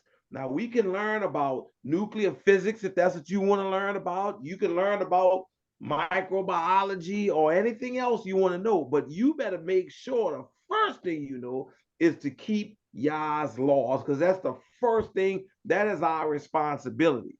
That is our responsibility. And we took that responsibility on when our ancestors agreed to keeping the law. I'm hearing a lot on these YouTube, social media streets about ancestors and pray to and the ancestors are doing this and the ancestors aren't doing anything. It is us right now. What are we doing? What are we doing to ensure that we're on the right track? We have to stay on it. We can't worry about anybody else. I mean, I feel sorry for my people. Sometimes I see things in the news, this brother or this sister killed by the police. That's sad, but that's prophecy. That is that happens, and it's sad that it happens, but that's the path we chose because we chose not to follow the laws. We chose to forsake the Most High. So yeah, we're gonna get it the worse than anybody, and we are getting it worse than anybody. All the nations hate us. I mean, you name a nation that, as a collective, we're hated. And Yah told us we was gonna be hated by other people. He told us this. So Yah is just what is happening is what he already warned us would happen if we forsook the law and turned our backs on him. He only told us what's going to happen. Listen, a person, Brother Malachi, I know you're a good fighter with the martial arts and all this other kind of thing. If you tell somebody, hey man, look, stick close to me and we're gonna make it, you're gonna be all right. Nobody will mess with you because you're with me. As long as you stick with me, you're gonna be all right. And you go out and that person goes out with you, as long as they're sticking close to you, they're fine. But the minute, oh, good, Malachi, Malachi is taking a nap right now. I think I'm just gonna go out in the city and just do. And then you get beat up. You can't blame Malachi. He told you what to do. He said, stick close to me and you're all right. But you can't just go out on your own. Well, that's what we did. We went out on our own. We didn't want to be around y'all. So guess what, y'all? You know, what we get is what we get. You know, we have to return to the law. We have to return to the covenant and the agreement that we made, man. I don't understand why our people, well, I understand why, but I don't understand why our people can't see this. You know, they have to see this. This is very important. All this JC nonsense, Yahushua nonsense, we can't, look, man, Yah made an agreement with us and we turned our backs on that agreement. We have to turn our front towards that agreement and cling to Yah always. We have to do it. It's simple as that. You know, I'll say this in closing, Brother Blind. It's amazing to me that grown, thinking, and functioning adults will actually allow other people to tell them that there is no law. I mean, I don't know of any nation that has borders that there is no law within that nation. And we can get smaller than that.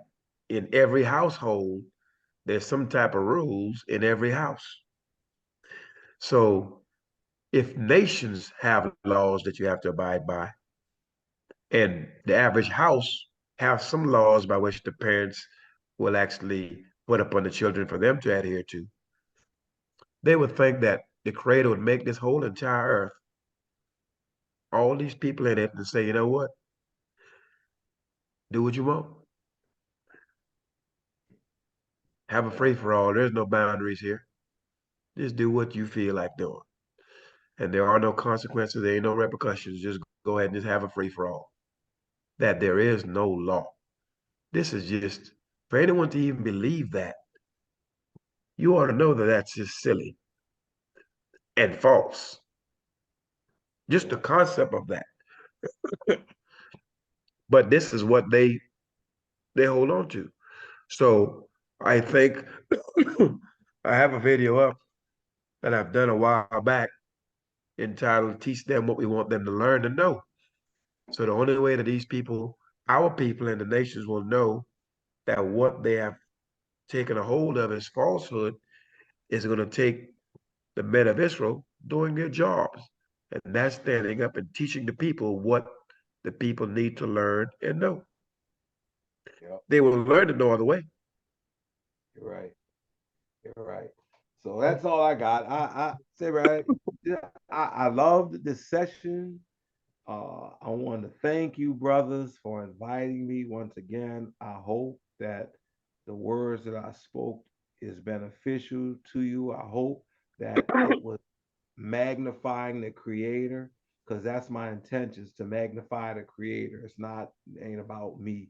So I didn't have any problem that this thing wasn't showing my face. You know, at first, Brother Malachi, I was having a little problem with my camera, you know, and I said, hey, look, it don't matter, because as long as you can hear what I have to say, what I have to say is more important than looking at my ugly face. So I ain't worrying about that. We have to promote Yah. We have to keep him going and keep, well, I say we have to. Yah can do it himself, but you know what I'm saying. That is our charge, is to do what he says and be obedient, and let the chips fall where it may. You know, because if the chips are going to fall where it wants to anyway, you know, Yah is going to cause things to happen. That's the way it is.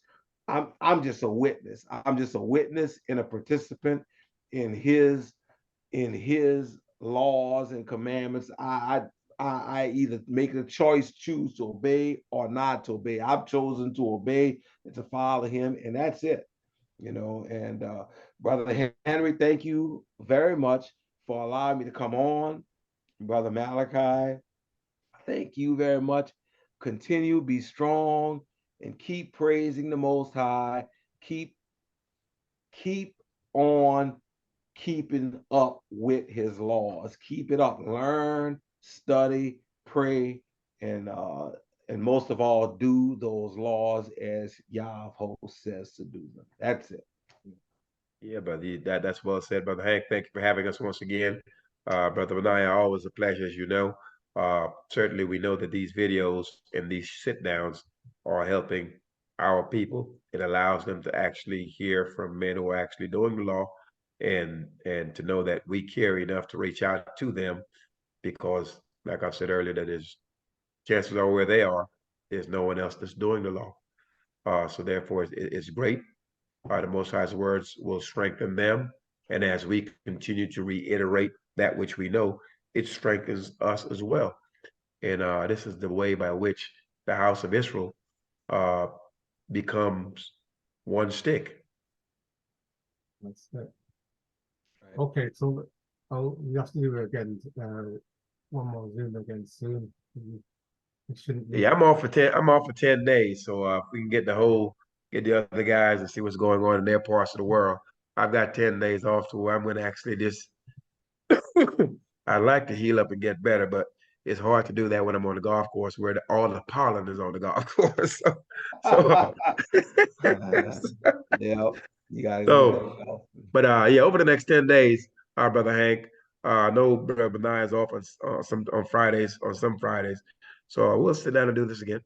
Okay. Oh, yeah. And you can come up with a specific topic, etc. So Yeah. we can be a little bit more pinpoint. But so far, I enjoyed the talk as always. Okay. Yep. Okay. Peace and y'all bless. Peace and y'all bless, brothers. All right.